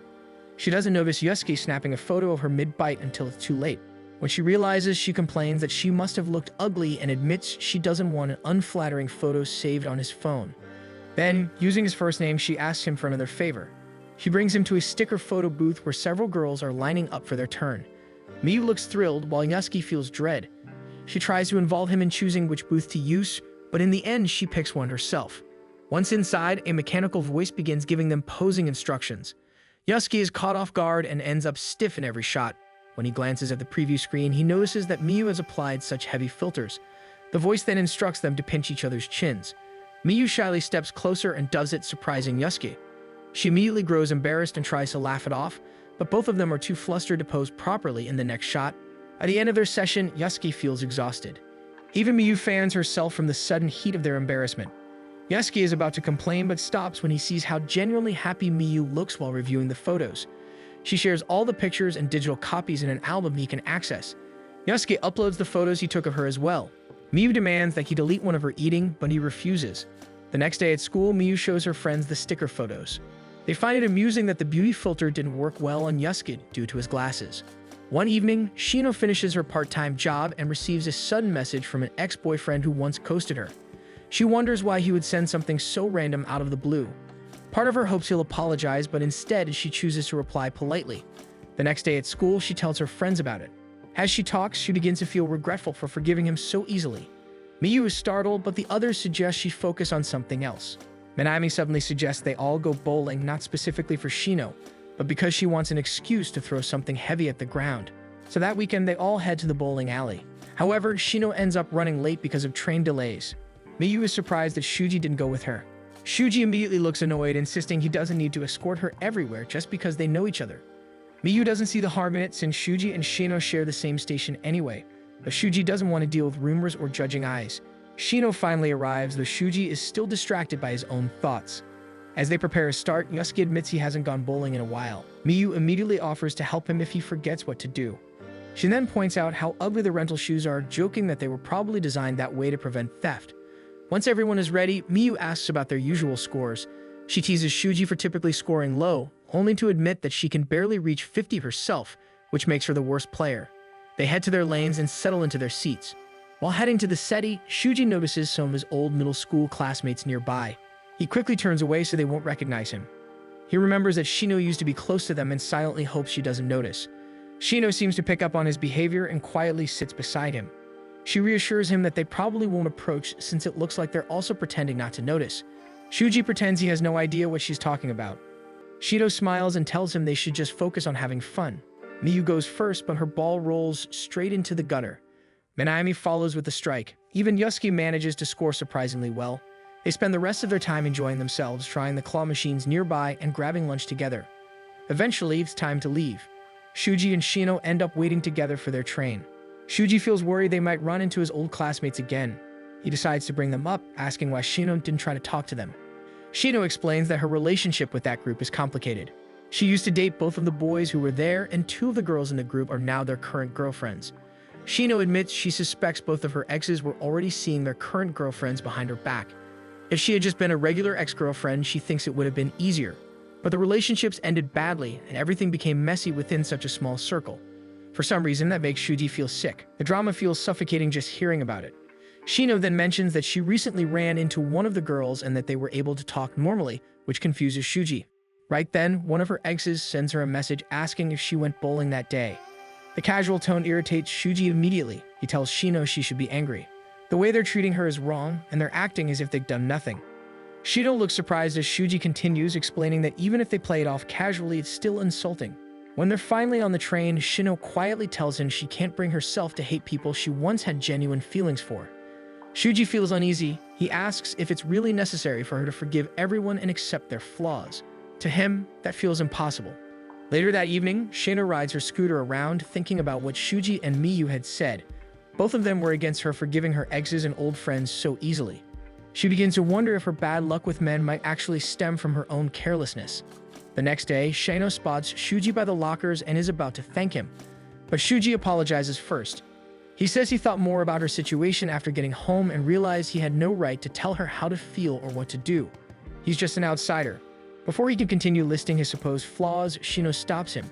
As they walk toward class together, Shino casually says she forgives him, which leaves Miyu confused about what just happened. One day, Miyu's mother tells her that her father and brother will be out for the weekend. That immediately gives Miyu an idea to invite Yusuke over. They meet halfway so they can walk together, and Miyu notices he brought an umbrella.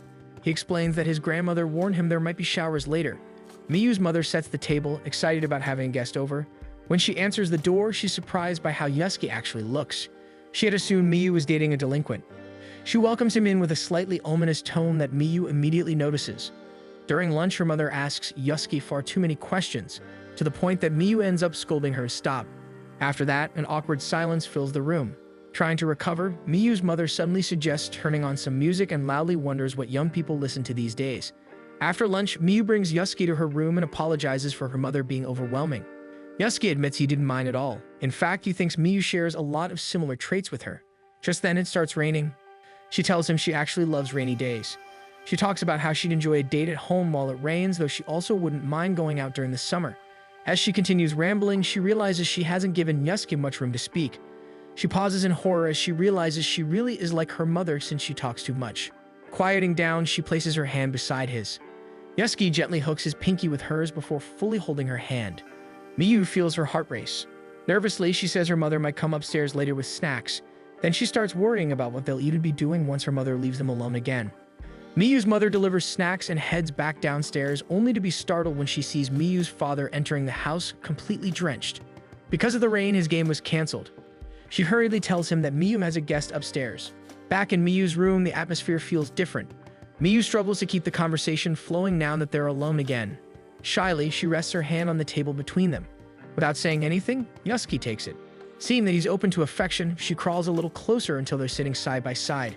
Softly, she asks if they can hug, and Yusuke agrees. As she wraps her arms around him, she awkwardly tries to keep her lipstick from getting on his clothes.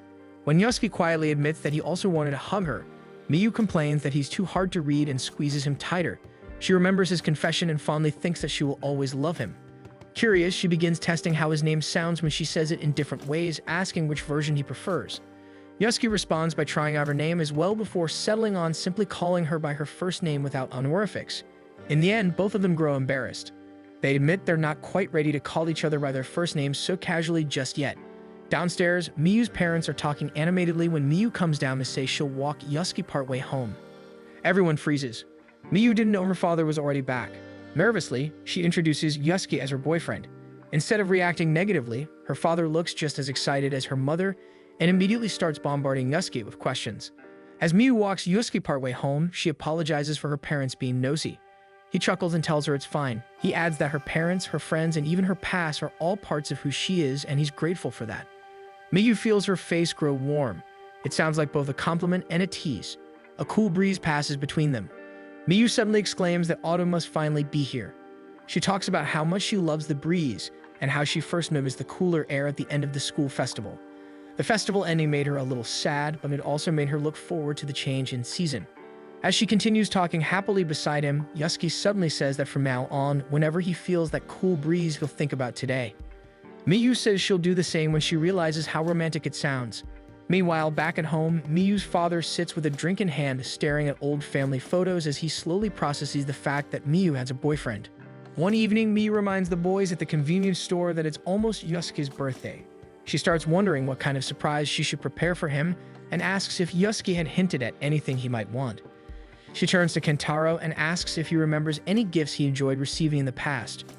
Shuji doubts Kentaro will be able to give a useful answer, but he's surprised when Kentaro suggests making a photo album. Miyu is impressed by the idea, but then remembers that most of the photos she has with Yusuke aren't good, so she asks Shuji if he has any suggestions. Shuji pales but manages to keep his voice steady as he explains that Yusuke would probably be happiest if Miyu simply remembered his birthday and spent time with him. Miyu and Kentaro stare at him curiously, but their expressions soon shift into admiration at how mature his answer sounded. Even so, Miyu still wants to prepare a nice surprise for Yusuke, since this will be his first birthday as her boyfriend. On October 31, Miyu gives Yusuke some Halloween treats at school. She then casually invites him to walk home with her tomorrow since she knows he is free. When Yusuke agrees, Miyu becomes excited just thinking about his birthday plans. Watching her reaction, Yusuke grows a little worried. He can tell Miyu is planning to surprise him. He remembers something from middle school. Back then, his class had a tradition of greeting everyone on their birthday so that no one would feel left out. When his own birthday came around, his classmates greeted him enthusiastically. He thanked them, but his response sounded a little aloof, which made people think he wasn't grateful. Now he worries that when Miyu surprises him tomorrow, his reaction might disappoint her. Suddenly, he remembers that Miyu once mentioned how much she likes Shuji's reactions. During PE class, when Shuji goes to take a break, Yusuke asks if he has any tips for reacting properly to surprises. Shuji is caught off guard by the question and doesn't have time to answer before Yusuke has to go to the court for his turn. At the end of the day, Shuji heads out to catch the train and remembers his own birthday from a few weeks earlier. He had been convinced that no one would greet him because nobody knew when his birthday was. So he was shocked when he suddenly heard the familiar birthday song at school. He thought his friends had somehow found out and had gone out of their way to celebrate him. However, he quickly realized that the song was meant for another student. He felt oddly relieved, thinking that he had been saved from the embarrassment. Shino found him and commented that his face looked a little red. Shuji brushed it off, and the two of them began their class duty of taking out the trash. It was drizzling, but Shuji chose not to use his umbrella so he could carry more trash bags. When thunder rumbled in the distance, he hurried so they could head back.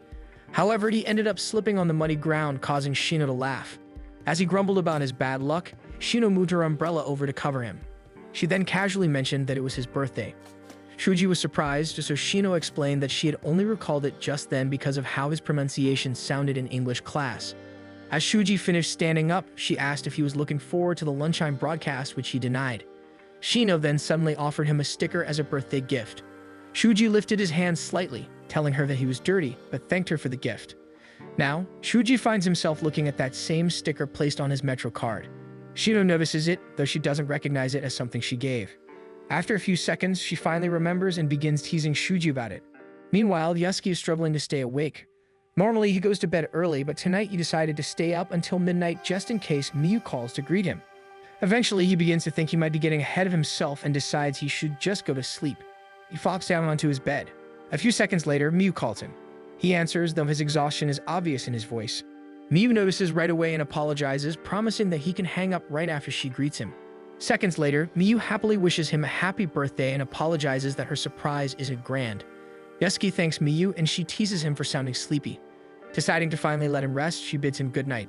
Just as she thinks he has already fallen asleep, she teasingly adds, "And I love you." She is surprised when Yasuki replies with his own confession. The moment makes her so happy that it feels like she's floating through space. However, Yasuki had already fallen asleep immediately after confessing. The next day, on his birthday, Miyu is the first to greet him when she arrives at the classroom. Aoi and Menami overhear and offer their own birthday wishes as well. A little later, Kentaro greets him too and gives him some gummy candy. At the end of the school day, Shuji tosses Yasuki a small pack of chocolate for his birthday before leaving for his shift. Shino approaches them and offers her own birthday greeting. She teasingly asks how old Yasuki is now before casually revealing a secret to both Miyu and Yasuki. Later that day, Miyu and Yasuki stop by the convenience store just as Shuji begins his shift. Miyu buys 2 small cakes and a piece of chocolate, while Yasuki also purchases a small chocolate piece. When Shuji hands him the chocolate, Yasuki suddenly offers it back to him and wishes him a belated happy birthday. Shino had told them earlier that Shuji's birthday had already passed. Yasuki felt bad that Shuji had given him a gift when he hadn't even known about Shuji's birthday. Miyu also encourages Shuji not to be so shy around them and gives him the piece of chocolate she bought. Soon after, Miyu and Yasuki leave the store since they want to celebrate Yasuki's birthday with just the 2 of them. Shuji remains stunned by their gesture. His manager notices that he seems to be in a good mood. Trying to hide his delight from his manager, Shuji quietly returns to his work. Meanwhile, Miyu and Yasuki are at a nearby park to celebrate. Miyu carefully decorates the cake with candles while Yasuki watches her with a fond smile. Once everything is ready, she lights the candles and picks up the cake, once again congratulating him on getting older. Yasuki smiles and thanks her, feeling incredibly happy to be celebrating his birthday with her. They begin eating their cakes, even tasting each other's cakes. Afterward, Miyu gives Yasuki his birthday gift. It turns out to be a scarf, which she chose because if he wears a scarf, she'll be able to see it on him at school. Yasuki suddenly takes Miyu's hands and leans closer. Miyu's mind immediately thinks this might finally be the moment they kiss. However, Yasuki simply thanks her sincerely and admits how happy he is. Miyu's face turns bright red from excitement, and she can no longer hold his gaze. When they walk home together afterward, Yasuki is already wearing the scarf she gave him. Miyu invites him on a date over the weekend, saying that they should do whatever he wants this time around. Yasuki promises to think of a plan for the weekend, which makes Miyu very excited. Back at home, while petting Tempura, Yasuki begins thinking about what they could do for their date. To him, almost anything would be fine. As he thinks about it, he realizes that Miyu has always been the one deciding where they go during dates. He starts to worry that he might be too passive in their relationship. He picks up his phone to search for ideas. During the weekend, he ends up taking Miyu to a museum.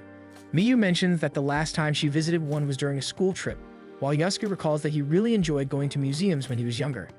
In truth, he couldn't think of anything else to do, and after researching date ideas online, the museum seemed like the safest option.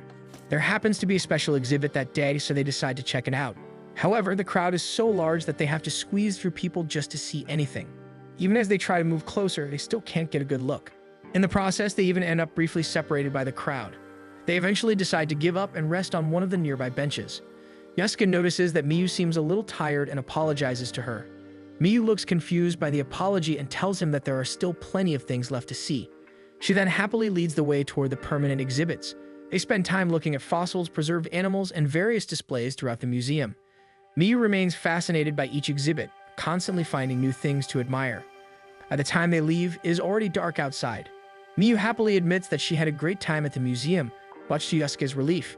She then suggests that they grab dinner before heading home, and Yusuke proposes a restaurant that he found online. When they arrive at the restaurant, they discover that it is temporarily closed. Thinking quickly, Yusuke leads Miyu to a nearby ramen shop, but the line there is extremely long. After estimating how long they would have to wait, Yusuke decides to find another place. However, none of the other restaurants he suggests seems to work out either. Luckily, Miyu notices a small soup truck nearby. They decide to order some takeout and eat on a bench close by. Yusuke drapes the scarf over their legs to protect them from the cold night air, and the two begin eating their soup. Even so, Yusuke can't help but feel guilty that all of his planned suggestions failed. It suddenly occurs to him that he has been relying on Miyu to make decisions whenever they spend time together. He asks if she is tired, and Miyu admits that she is. However, because she is tired, the soup tastes even better. She also feels a little bad that they couldn't eat at the restaurant, but she says the way the day turned out was still a lot of fun. Originally, she had intended the day to be all about him, but she feels like she was the one who was enjoying it the most. Yusuke tells her honestly that he doesn't really mind what they do when they go out. For him, he always has fun simply spending time with her. Miyu blushes and excitedly says that she feels exactly the same way. She explains that the reason she always wants to do so many activities is that she wants to share those experiences with him. Yusuke simply stares at her, and Miyu begins to worry that she said something wrong, but he gently tells her that they are actually the same. He thanks her for everything, and the two begin walking home. As they talk along the way, Miyu mentions that she is happy he planned everything for their date. She admits that she wanted to continue celebrating his birthday, but it ended up causing him trouble instead. Yusuke looks confused and insists that it wasn't any trouble at all since he enjoyed the date. Since they both had fun, they decide that next time they should try visiting an art museum. However, they soon realize that their reasons for liking art are completely different. Miyu says that she probably needs more academic curiosity, while Yusuke says he is the one who needs more artistic sense. Eventually, they reach the crossroads where their paths home separate. Yusuke casually says goodnight, but Miyu remains standing there. After a moment, she closes her eyes, clearly waiting for a kiss. Yusuke glances around to make sure no one is watching, then gently pulls her into a hug instead. Miyu happily melts into the embrace.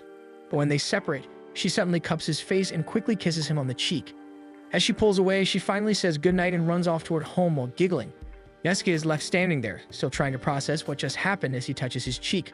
When Miyu arrives home, her mother immediately notices how happy she looks. One morning, Yusuke's mind keeps drifting back to the kiss Miyu gave him. When Miyu greets him by the lockers, he completely freezes. Miyu herself is actually very nervous but tries to act normal. In class, their homeroom teacher reminds everyone about their upcoming school trip. Yusuke's eyes keep drifting toward Miyu, wondering how she can seem so calm. The class immediately begins dividing the tasks for the trip preparations. However, Kentaro ends up without an assignment. Meanwhile, in another classroom, only Rikako and Natsumi are working on the trip booklet. Rikako feels terrible about making Natsumi help her since all the other class officers are busy with club activities. Trying to calm Rikako down, Natsumi shows her a funny video on her phone. Not really interested, Rikako asks whether Natsumi has figured out her feelings for Kentaro. Natsumi blushes and is about to reveal it when Kentaro suddenly appears at the doorway, startling them both. Rikako and Natsumi explain that they are the only ones working on the outing booklets. Kentaro feels that it is too much work for them, especially since 8 students are working on the same task in his class. Rikako quickly decides to enlist Kentaro to help them, which leaves Natsumi extremely flustered. Meanwhile, back in Kentaro's classroom, the students are discussing how the groupings should be arranged. Miyu asks Yusuke for his opinion, but he struggles to answer properly. Shino observes their awkward dynamic, wondering if something happened. Back in Natsumi's classroom, Natsumi manages to make small talk with Kentaro while they work. Rikako notices that she seems to be doing much better than before. She mentally wills herself to become invisible so the two of them can talk more comfortably. However, the reality is that Natsumi is desperately sending mental signals to Rikako to help her continue the conversation. She is so nervous that she can hear her own heart pounding loudly. To calm herself, she focuses on working quickly. It doesn't take long for them to finish an entire stack of booklets. Rikako volunteers to bring them to the teacher's lounge, and Kentaro immediately offers to help her. However, she presses her fingers against his forehead and pushes him back into his seat. As she leaves the room, she fails to notice Natsumi staring at her as if she has just betrayed their friendship. Natsumi desperately tries to think of a topic to fill the silence. Suddenly, she and Kentaro speak at the same time, which makes them both laugh at how awkward they are being. Kentaro blushes and smiles at her, telling her that once her class's group activities are decided, she should let him know. Natsumi hides her face, trying to gather the courage to respond more confidently. In the end, she agrees in a small, shy voice, which Kentaro finds endearing. Rikako returns only to discover that Kentaro has already left to go home with his friends. She apologizes, saying that Natsumi could have gone home with him. However, Natsumi shrinks into her seat and admits that she was already overwhelmed today. Even so, Natsumi is now certain of her feelings for Kentaro. Meanwhile, with Miyu's group, her friends are chatting noisily as usual, but Yusuke is distracted because he keeps thinking about Miyu's kiss. Aoi then asks what Yusuke and Miyu are planning to do during the break. Miyu becomes flustered, which makes Aoi point out that she is still acting strangely around Yusuke, even though they have already been dating for some time. Miyu insists that it is just an off day for her and continues making excuses, which causes Yusuke to chuckle at her awkwardness. When she huffs at him, he apologizes and admits that he wants to spend the break with her. Meanwhile, Shino opens up about how strangely Yusuke and Miyu have been acting. Shuji notices that they are walking home together. Spotting a convenience store, he tells Shino that he'll head inside and bids her farewell. Shuji is surprised when Shino follows him in. The next morning, Kawasaki, a friend of Shino's, catches up with her. They talk about how far along their respective classes are with planning for the school trip. Kawasaki complains that while the planning in her class has gone smoothly, the real problem is that no one gives their opinions. She worries that if something goes wrong, she will be the one everyone blames. Shino gently pats her shoulder to calm her down. When Shino finally arrives in class, she recalls how everyone wants to choose groups. However, she personally prefers drawing lots. Their homeroom teacher calls for their attention and admits that they need to finalize the groups today. First, the girls and boys will form groups among themselves, and afterward, the groups will combine. As Shino thinks about the groupings, she realizes that even though she is close to Miyu, Miyu would probably choose Minami and Awu over her. When Miyu glances over at her, Shino subtly signals that she will join another group. But Miyu suddenly raises her hand and asks their homeroom teacher if their group can have 4 girls. The teacher agrees, simply wanting the discussion to end quickly. In the end, their usual group manages to stay together. Miyu becomes excited about the trip and reveals that she already bought a travel magazine. Shino secretly feels relieved because she didn't want to put Miyu in a situation where she had to choose between her and her usual friends. By the end of the day, she reflects on how she has preferred small groups ever since entering high school. It makes her wonder if her social circle is actually quite small. She realizes she is only truly close to Kawasaki and Miyu. Shino knows she isn't shy, but she is cautious around people. However, Shuji might be the one person she can talk to easily. Shuji looks confused and asks what she is talking about. He suggests that she probably feels that way because she enjoys teasing him. Shino walks beside him thoughtfully, and it suddenly occurs to her that she might have been looking down on him. Thinking about what he said, she realizes that his comment actually makes sense. While she wonders why she suddenly feels nervous, Shuji excuses himself, saying he has to run off to work. As she walks alone, memories from the past resurface. Back then, a boy had been interested in her. However, one of her friends had a crush on him, so her friends pressured Shino into acting as a bridge between them. Looking back now, she realizes that she knew she was being used at the time, but she didn't really mind. Even now, she feels like it shouldn't matter that much. Back then, she didn't have many strong opinions. Now, however, she begins to understand why Kawasaki had been so upset with her classmates. Just then, Minami and Awu suddenly approach her. Shino wonders why they are heading in her direction, so the 2 girls explain that they are going shopping. Since Shino's house is along the same route, they ask if she would like to walk with them. When Shino agrees, the 3 girls begin walking together. Minami and Awu naturally slip into conversation with each other. After thinking for a moment, Shino shyly asks if she can join them for shopping.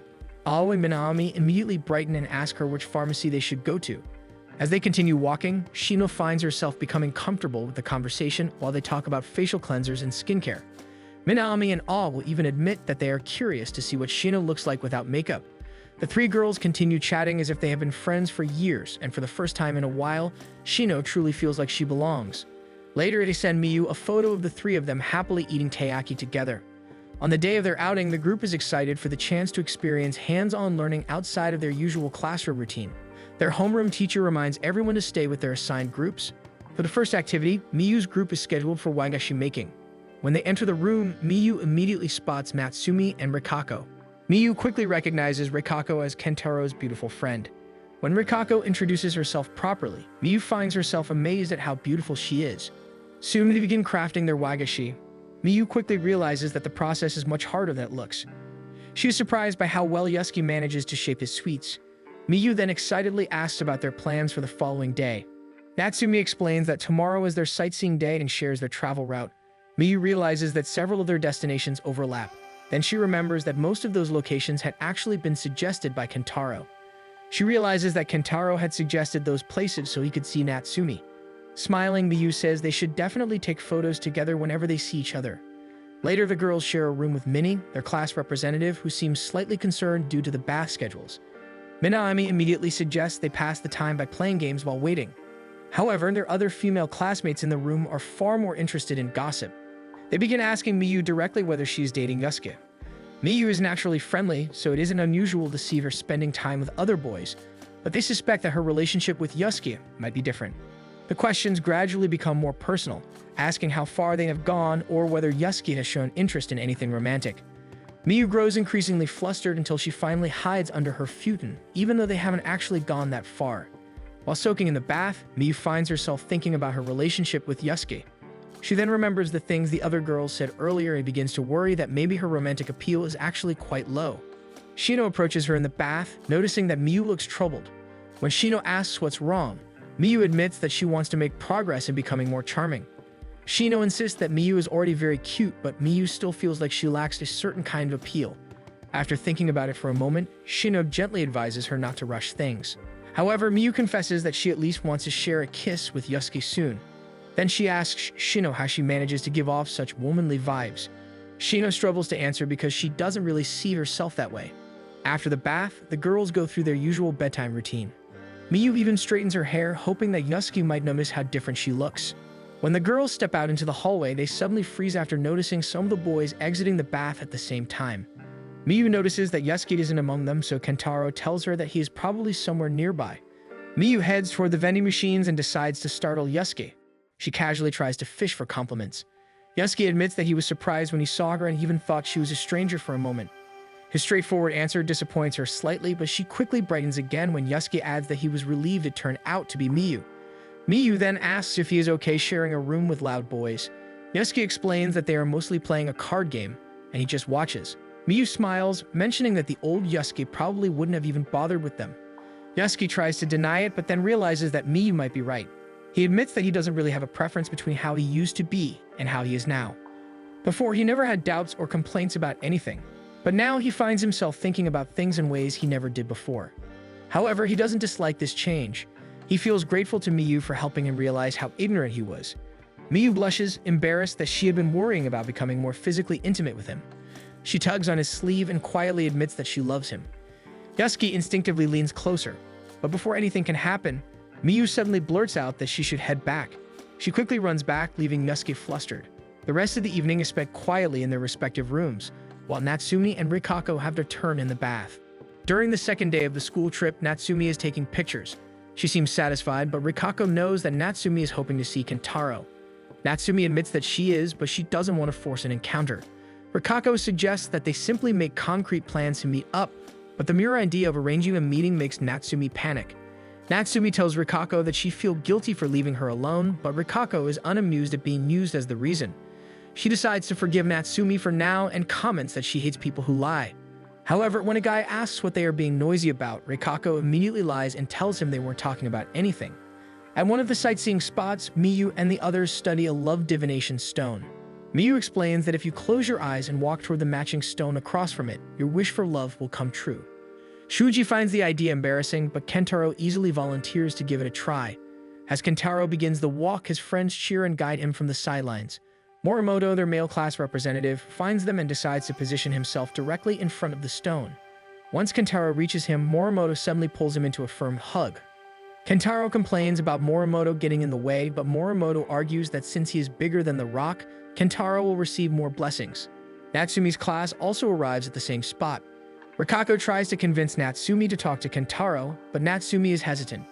Meanwhile, Miyu and Yusuke are asked to pose for a photo, and their friends tease them for being so stiff. The mood finally relaxes enough for Miyu to laugh a little at Yusuke's comment. As the photo is taken, Morimoto casually remarks how nice it must be to have a girlfriend during the graduation trip. Morimoto then proudly shows off a love charm he bought for himself. Kentaro says that Morimoto is purposely stealing all his luck. He suddenly hears Natsumi's shy voice calling his name right beside him. When he turns around, he sees that Natsumi has quietly approached him and is hoping to talk to him. Shuji then recognizes her. Kentaro immediately sticks his hand out toward Morimoto, as if trying to absorb the blessings of love from him. Miyu then notices Natsumi and quickly goes to her. Later that evening, Kentaro sends Natsumi and Rikako the photos from their shrine visit. The girls comment on how interesting all the shots turned out. Natsumi lingers on one particular group photo where she is standing right next to Kentaro. Rikako catches her blushing and advises that she should simply ask for a photo with Kentaro. Natsumi feels like that would be too much and tells Rikako that just talking to Kentaro already uses up all her energy. Rikako glances down at her phone. She can't help but feel that Kentaro shouldn't have added her to the group chat. Suddenly, Natsumi notices a new message from Kentaro. The moment she reads it, she drops her phone in shock. Rikako quickly reads the message, realizing that Kentaro is asking Natsumi to meet up with him. Natsumi struggles to decide what to do. Seeing her hesitation, Rikako abruptly kicks her out the door, telling her to go ahead so she can watch a live stream. Natsumi nervously heads for the meeting area and notices that several people are already hanging around. She spots Kentaro, but becomes puzzled when she sees other girls approaching him. She begins to wonder if she wasn't the only one invited to meet him tonight. When the girls leave, Minami walks up to Kentaro, and Natsumi notices how comfortable the two of them seem together. Seeing him with other girls makes her wonder if she might have misunderstood Kentaro's actions toward her all along. She had assumed that he had been hinting at romantic interest, but now she starts to fear that he might have simply been friendly. She doesn't realize that while she's worrying about everything, Kentaro is already behind her. Natsumi gets startled and explains that she saw him with other people and didn't want to disturb him. Kentaro has a feeling that Natsumi would be more comfortable in a quieter place, so he invites her to look for somewhere the two of them can hang out. Natsumi follows closely behind him.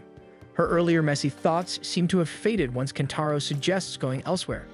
She realizes that she still likes how direct and honest he is.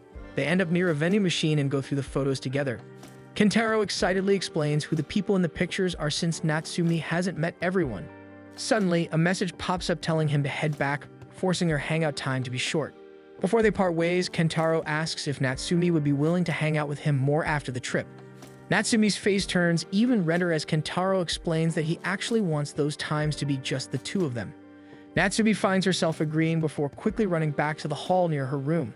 When she stops, she comes to terms with the fact that she likes him. Meanwhile, Rikako is busy enjoying a live stream.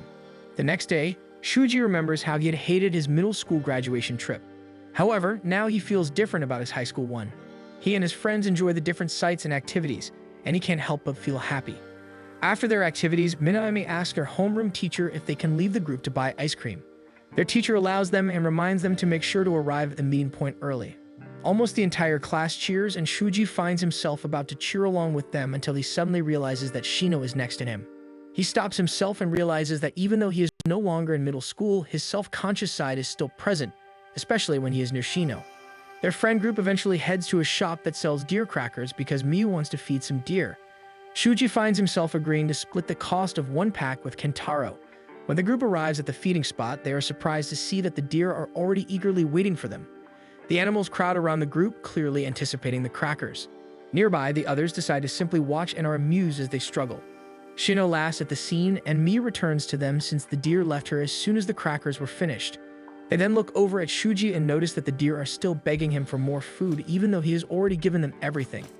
Miyu and Shino begin laughing at the sight, and Shuji's gaze lingers on Shino since he feels she is different now. When the bus finally picks them up, Miyu and Kentaro head to the front, determined to keep everyone entertained until they reach the hotel. Yosuke is having a hard time controlling his motion sickness, while Shuji watches Miyu with mild judgment. Shino urges Shuji to take the seat next to her. When he moves over, she shows him the snack she bought. Shino then picks up a snack that is supposed to be nasty but secretly contains one sweet treat inside. She asks Shuji to try one and tell her whether he managed to get the sweet treat. Shuji starts chewing on the candy and remarks blandly that he got the sour one, but his lack of reaction disappoints Shino. Suddenly, Miyu, who is hosting a pop quiz at the front, asks a question that Shino believes she knows the answer to. However, she surprisingly gets the answer wrong. Shuji is surprised at how ditzy she can be. When they finally arrive at the hotel, Yosuke wobbles out of the bus due to his motion sickness. He decides to stay outside with Miyu for some fresh air. However, Shuji studies the couple, feeling a little worried for Yosuke. He decides to head to the vending machines to buy Yosuke a Coke, which Shino finds surprising and kind. Outside, Miyu worries over Yosuke because his condition seems worse. They'd only have one more day left on the trip. Yosuke believes he'll be fine with a little more rest. Miyu begins to stand and suggests that they head back inside, but Yasuki suddenly grabs her sleeve and asks if they can stay outside a little longer. Shino and Shuji are hiding behind some plants because they were about to approach the couple but didn't want to interrupt their sweet private moment together.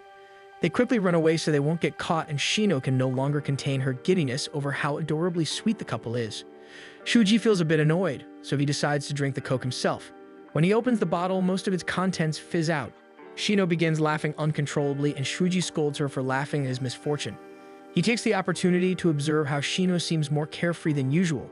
He remarks that Shino feels more like a classmate to him these days. Shino deadpans that it's obvious considering they have been classmates for a long time. Shuji realizes that he was supposed to say something else. Meanwhile, Miyu is trying to understand why her heart is beating so erratically. On the last day of their trip, the group decides to visit the nearby amusement park. Despite arriving together, they allow Yasuki and Miyu to break off so they can go on a date. Minami Shino warns Miyu to be careful because couples often fight in amusement parks, mainly due to the long wait in lines. When they separate from the group, Miyu leads Yasuki to a stall selling popcorn cases because she finds it cute and wants to wear one. Yasuki looks at the popcorn case, wondering what is so cute about it, but then realizes that it does look like something Miyu would find adorable. Next, they head to a souvenir store to pick out headbands. Yasuki studies a particularly cute one and tells Miyu that he thinks this one would suit her best. Miyu tries to offer to pick one for him, but he tells her not to. Miyu feels herself getting embarrassed because she knows that if she lets herself relax too much, she'll end up looking overly excited next to him. However, she was secretly hoping that they could wear matching headbands. Still, Yasuki surprises her when he suggests that they buy matching merchandise again.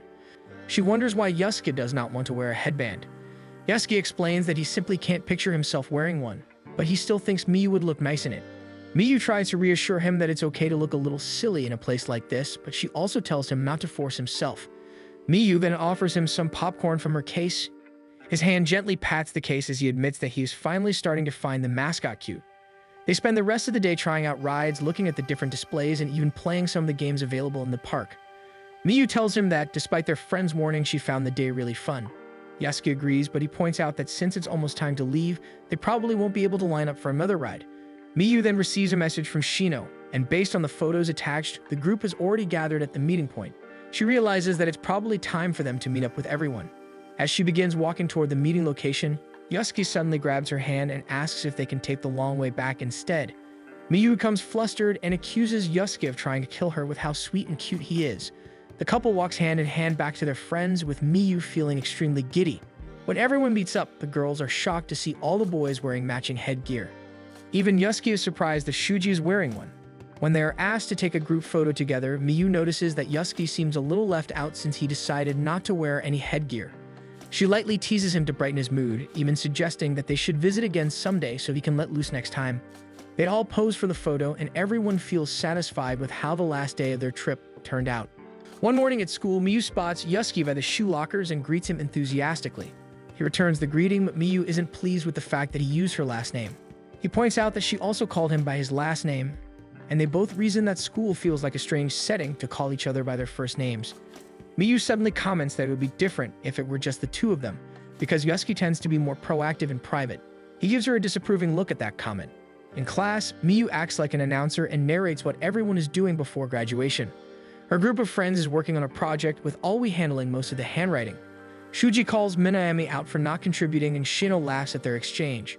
Miyu notices that Shino seems happier lately. Miyu then observes Yasuki, whose social circle seems to have expanded. Some of the guys he was rooming with are trying to convince him to order some photos of himself, but Yasuki seems hesitant about the choices. Miyu silently begs with her eyes to let her see the options, and they proudly show her two funny shots of everyone in their room with Yasuki at the center. Miyu decides they are great and immediately chooses to order those for herself. The group then checks out the other photos, trying to decide which ones they want copies of. Kentaro tells them that Gapacho's parents got mad because all the photos he ordered from his middle school graduation trip were scenic shots. Shuji understands Gapacho since he also just wants a record of the trip and doesn't want his face in every picture. Miyu claims she doesn't have that problem because she didn't take many photos, but Alwi quickly shows her that she actually appears in a lot of them. Meanwhile, Rikako and Natsumi are just leaving their classroom, still happy about how their graduation trip turned out. As they pass Miyu's classroom, Kentaro discreetly waves at Natsumi. Natsumi blushes and quickly shuts her eyes, and Rikako immediately gets a hunch that Kentaro and Natsumi are planning to meet somewhere. That evening, Natsumi looks through her rack of clothes and decides to try wearing a dress for a change. She remembers that her mother had commented on the same dress before, as she rarely wore it. She worries about how she'll look and what people might think, but then she remembers Rikako's confidence in wearing anything she likes and decides to follow her example. She goes to her jewelry box and decides to try on some accessories. As she tests how they look, she suddenly feels her heart race at the thought of going out on a date. The next day, Natsumi announces that she's going out, but quickly leaves before anyone can question her. When she gets on the train, she starts to worry that her outfit looks mismatched. When she arrives at the station, she notices how fashionable the other girls are and begins to feel self-conscious, so she removes all the extra accessories she had put on. Natsumi then receives a message from Kentaro saying that he is already there. She types out a reply but feels too nervous to actually send it. Since she takes too long to respond, Kentaro ends up calling her. It turns out that they are both already at the station and Natsumi gives him directions on where to find her. He tries waving at her when he spots her, but Natsumi is too busy talking on her phone to notice. He approaches her directly, and she gets startled when she finally sees him standing there. Kentaro notices her overly formal tone, and Natsumi quickly tries to explain that she thought she had bumped into a stranger. However, Kentaro realizes that she's actually just nervous, and he affectionately leans slightly closer to her. As they walk together, Natsumi notices that Kentaro's hair is styled differently today. She realizes that she usually only notices him from the nose down because she gets too nervous to meet his eyes. She becomes aware that they are in a completely new situation together. She begins to worry about how she looks standing next to him. Kentaro asks Natsumi if she's hungry, and she is about to respond in a formal manner before quickly correcting herself to sound more casual. He suggests that they eat something first and notices a meat bun stall nearby, so they decide to buy some. They sit on a bench to eat their buns, and he starts talking to Natsumi about why he chose to bring her to Chinatown and why he specifically wanted meat buns. Their conversation continues as they decide to line up for dumplings and eventually find a seat in the restaurant. He talks about his friends, and Natsumi is able to match their names with their faces. At a gift store, Kentaro realizes that he's been the only one talking and apologizes. Natsumi decides to mention how he refers to steamed buns as steamed things, which makes him respond that there are steamed foods like pizza buns. She also mentions that she only craves food for the smell when it's curry. Kentaro argues that meat buns can be just as appetizing in smell. She then giggles about Chinatown, and Kentaro points out that her responses are delayed and that if it were anyone else, they might not understand her. She apologizes and explains that she was scared to interrupt earlier, but Kentaro reassures her that she can interrupt him as much as she wants. Kentaro takes the opportunity to ask her what she did during their free day on the graduation trip. Gradually, she becomes more comfortable with their conversation, and she starts genuinely enjoying their day together. They even stop to take a photo together. As the sun begins to set, she quietly wonders if she's the only one who enjoyed the day so much. Suddenly, Kentaro grabs her hand and suggests that they check out the bridge. As they walk toward it, something subtle seems to change between them. It is already nightfall by the time they arrive, and Kentaro comments on how beautiful the view is. Natsumi is too nervous to really look around because her heart feels like it might burst. A cold wind suddenly blows past them, and she notices how calm Kentaro appears compared to how anxious she feels. However, Kentaro suddenly stops and she notices that he looks worried about something. She then spots Miyu and Yusuke in front of them, quietly gazing out at the sea. Realizing the situation, they quickly decide to run away before getting caught together. Natsumi rushes ahead, and Kentaro notices several small, glimmering items falling out of her bag. They eventually reach the train, both out of breath, and Kentaro awkwardly comments on how strange the ending of their date became. He then reaches into his pocket and pulls out some of Natsumi's accessories, explaining that they fell out of her bag while she was running. He then picks up one of the accessories and offers to put it on her because he finds the fluffy one particularly cute. He struggles a little but eventually manages to clip her bangs. However, Kentaro looks satisfied with his handiwork, mentioning that Natsumi can look at him more easily. Natsumi feels guilty, realizing that her bangs were never really the problem. She gently shuts her eyes and promises that she will look at him properly next time. Kentaro smiles at the implication and warmly invites her to hang out again soon. Meanwhile, Miyu and Yusuke are still standing in the same spot as before. Earlier, while Kentaro and Natsumi were busy on their date, Miyu and Yusuke were also having one of their own. Miyu felt slightly nervous about going out with Yusuke, even if they had already been together for a while. Recently, they had been spending more time hanging out in groups, so being alone together again felt new to her. She cozied up to him, convincing herself that she was allowed to be this close. When he did not react, she decided to snuggle up to him even more. They eventually walked around Chinatown, stopping by many of the same places Kentaro and Natsumi had visited earlier. While deciding to get some dumplings, Miyu spotted Kentaro and Natsumi heading toward the same stall. Just as Yusuke suggested that they eat there, Miyu suddenly pulled her jacket over her head and quickly directed him into another restaurant. When they were finally seated, she found herself wondering why Kentaro had to be in the same area. She then realized that Kentaro and Natsumi must have been on a date, and her mood suddenly brightened as they ate. Once they were finished, she skipped toward the harbor, already eager to hear about the details of the date soon. Yusuke wondered what had happened to her earlier clingy behavior. By sunset, they were walking along the bridge together, enjoying the cool evening air. By nightfall, they watched the town slowly light up, and Miyu commented that the date felt more mature. Even Yusuke agreed with her. Miyu then wondered if Kentaro might bring Natsumi to that spot so he could confess to her. She didn't realize that they were there but ran away. When she turned around, they were already gone. Yusuke then pointed toward a small theme park nearby and suggested that they go there next. This is how they end up currently on a Ferris wheel overlooking the city. Miyu admits that she has always wanted to ride a Ferris wheel with someone she likes, and her honesty makes Yusuke laugh silently. She then mentions how the moment feels like a live-action shoujo manga scene. Yusuke moves over to her side, but then they both notice a family intently staring at them from the neighboring cart. Miyu decides to take a photo together instead. When the ride ends, she skips out into the streets, though she quietly admits to herself that she was hoping the evening would be a little more intimate. Regardless, she scrolls through the photos from the day and notes that the Christmas lights make everything look festive.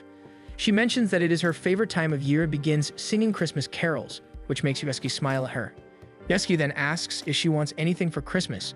Miyu grows shy but answers that she doesn't really want anything as long as he is there to celebrate with her. Yusuke echoes her answer. However, she suddenly points out that no one is around at the moment. Slowly, they begin leaning toward each other, but when they notice bright lights approaching, they quickly pull apart as a car drives up near them. She feels like crying at the missed opportunity, but the situation becomes even more embarrassing when they realize that the car is actually occupied by Miyu's parents. They end up giving Miyu and Yusuke a ride home, and the two are extremely embarrassed because they almost get caught in such an intimate moment. At school during the week, Miyu tells her female friends about the date. Shino tries to ask whether Miyu and Yusuke kissed, but Miyu misinterprets the question and simply gushes about how the date feels like a shoujo manga. Meanwhile, Rikako notices that Natsumi is wearing a hair clip for once. After seeing her bashful expression, she asks her about the date. As for Kentaro, he tells his friends that he went to Chinatown. Yusuke doesn't think much about it, but Shuji becomes curious about who he went with. Later, Miyu and Yusuke walk home together and she tries to warm her hands with his. Miyu gets excited when she notices that hot drinks are available in the vending machine. They decide to buy some and drink them by the park, and Yusuke notices how eager she seems to have one. When they finally enjoy the warmth of their drinks, Miyu tells him that he is free to simply call her Miyu. She admits that she likes hearing it because Yusuke seems nervous every time he says her name. Yusuke looks at her with a serious expression and then confidently says her name. Miyu is the first to become flustered, but it doesn't take long for Yusuke to grow embarrassed as well. Miyu then makes a funny expression which causes him to laugh, and she feels proud knowing that she is the reason Yusuke is becoming a warmer and more expressive person. Thanks for watching. This marks the end of the season. Don't forget to subscribe if you enjoyed it.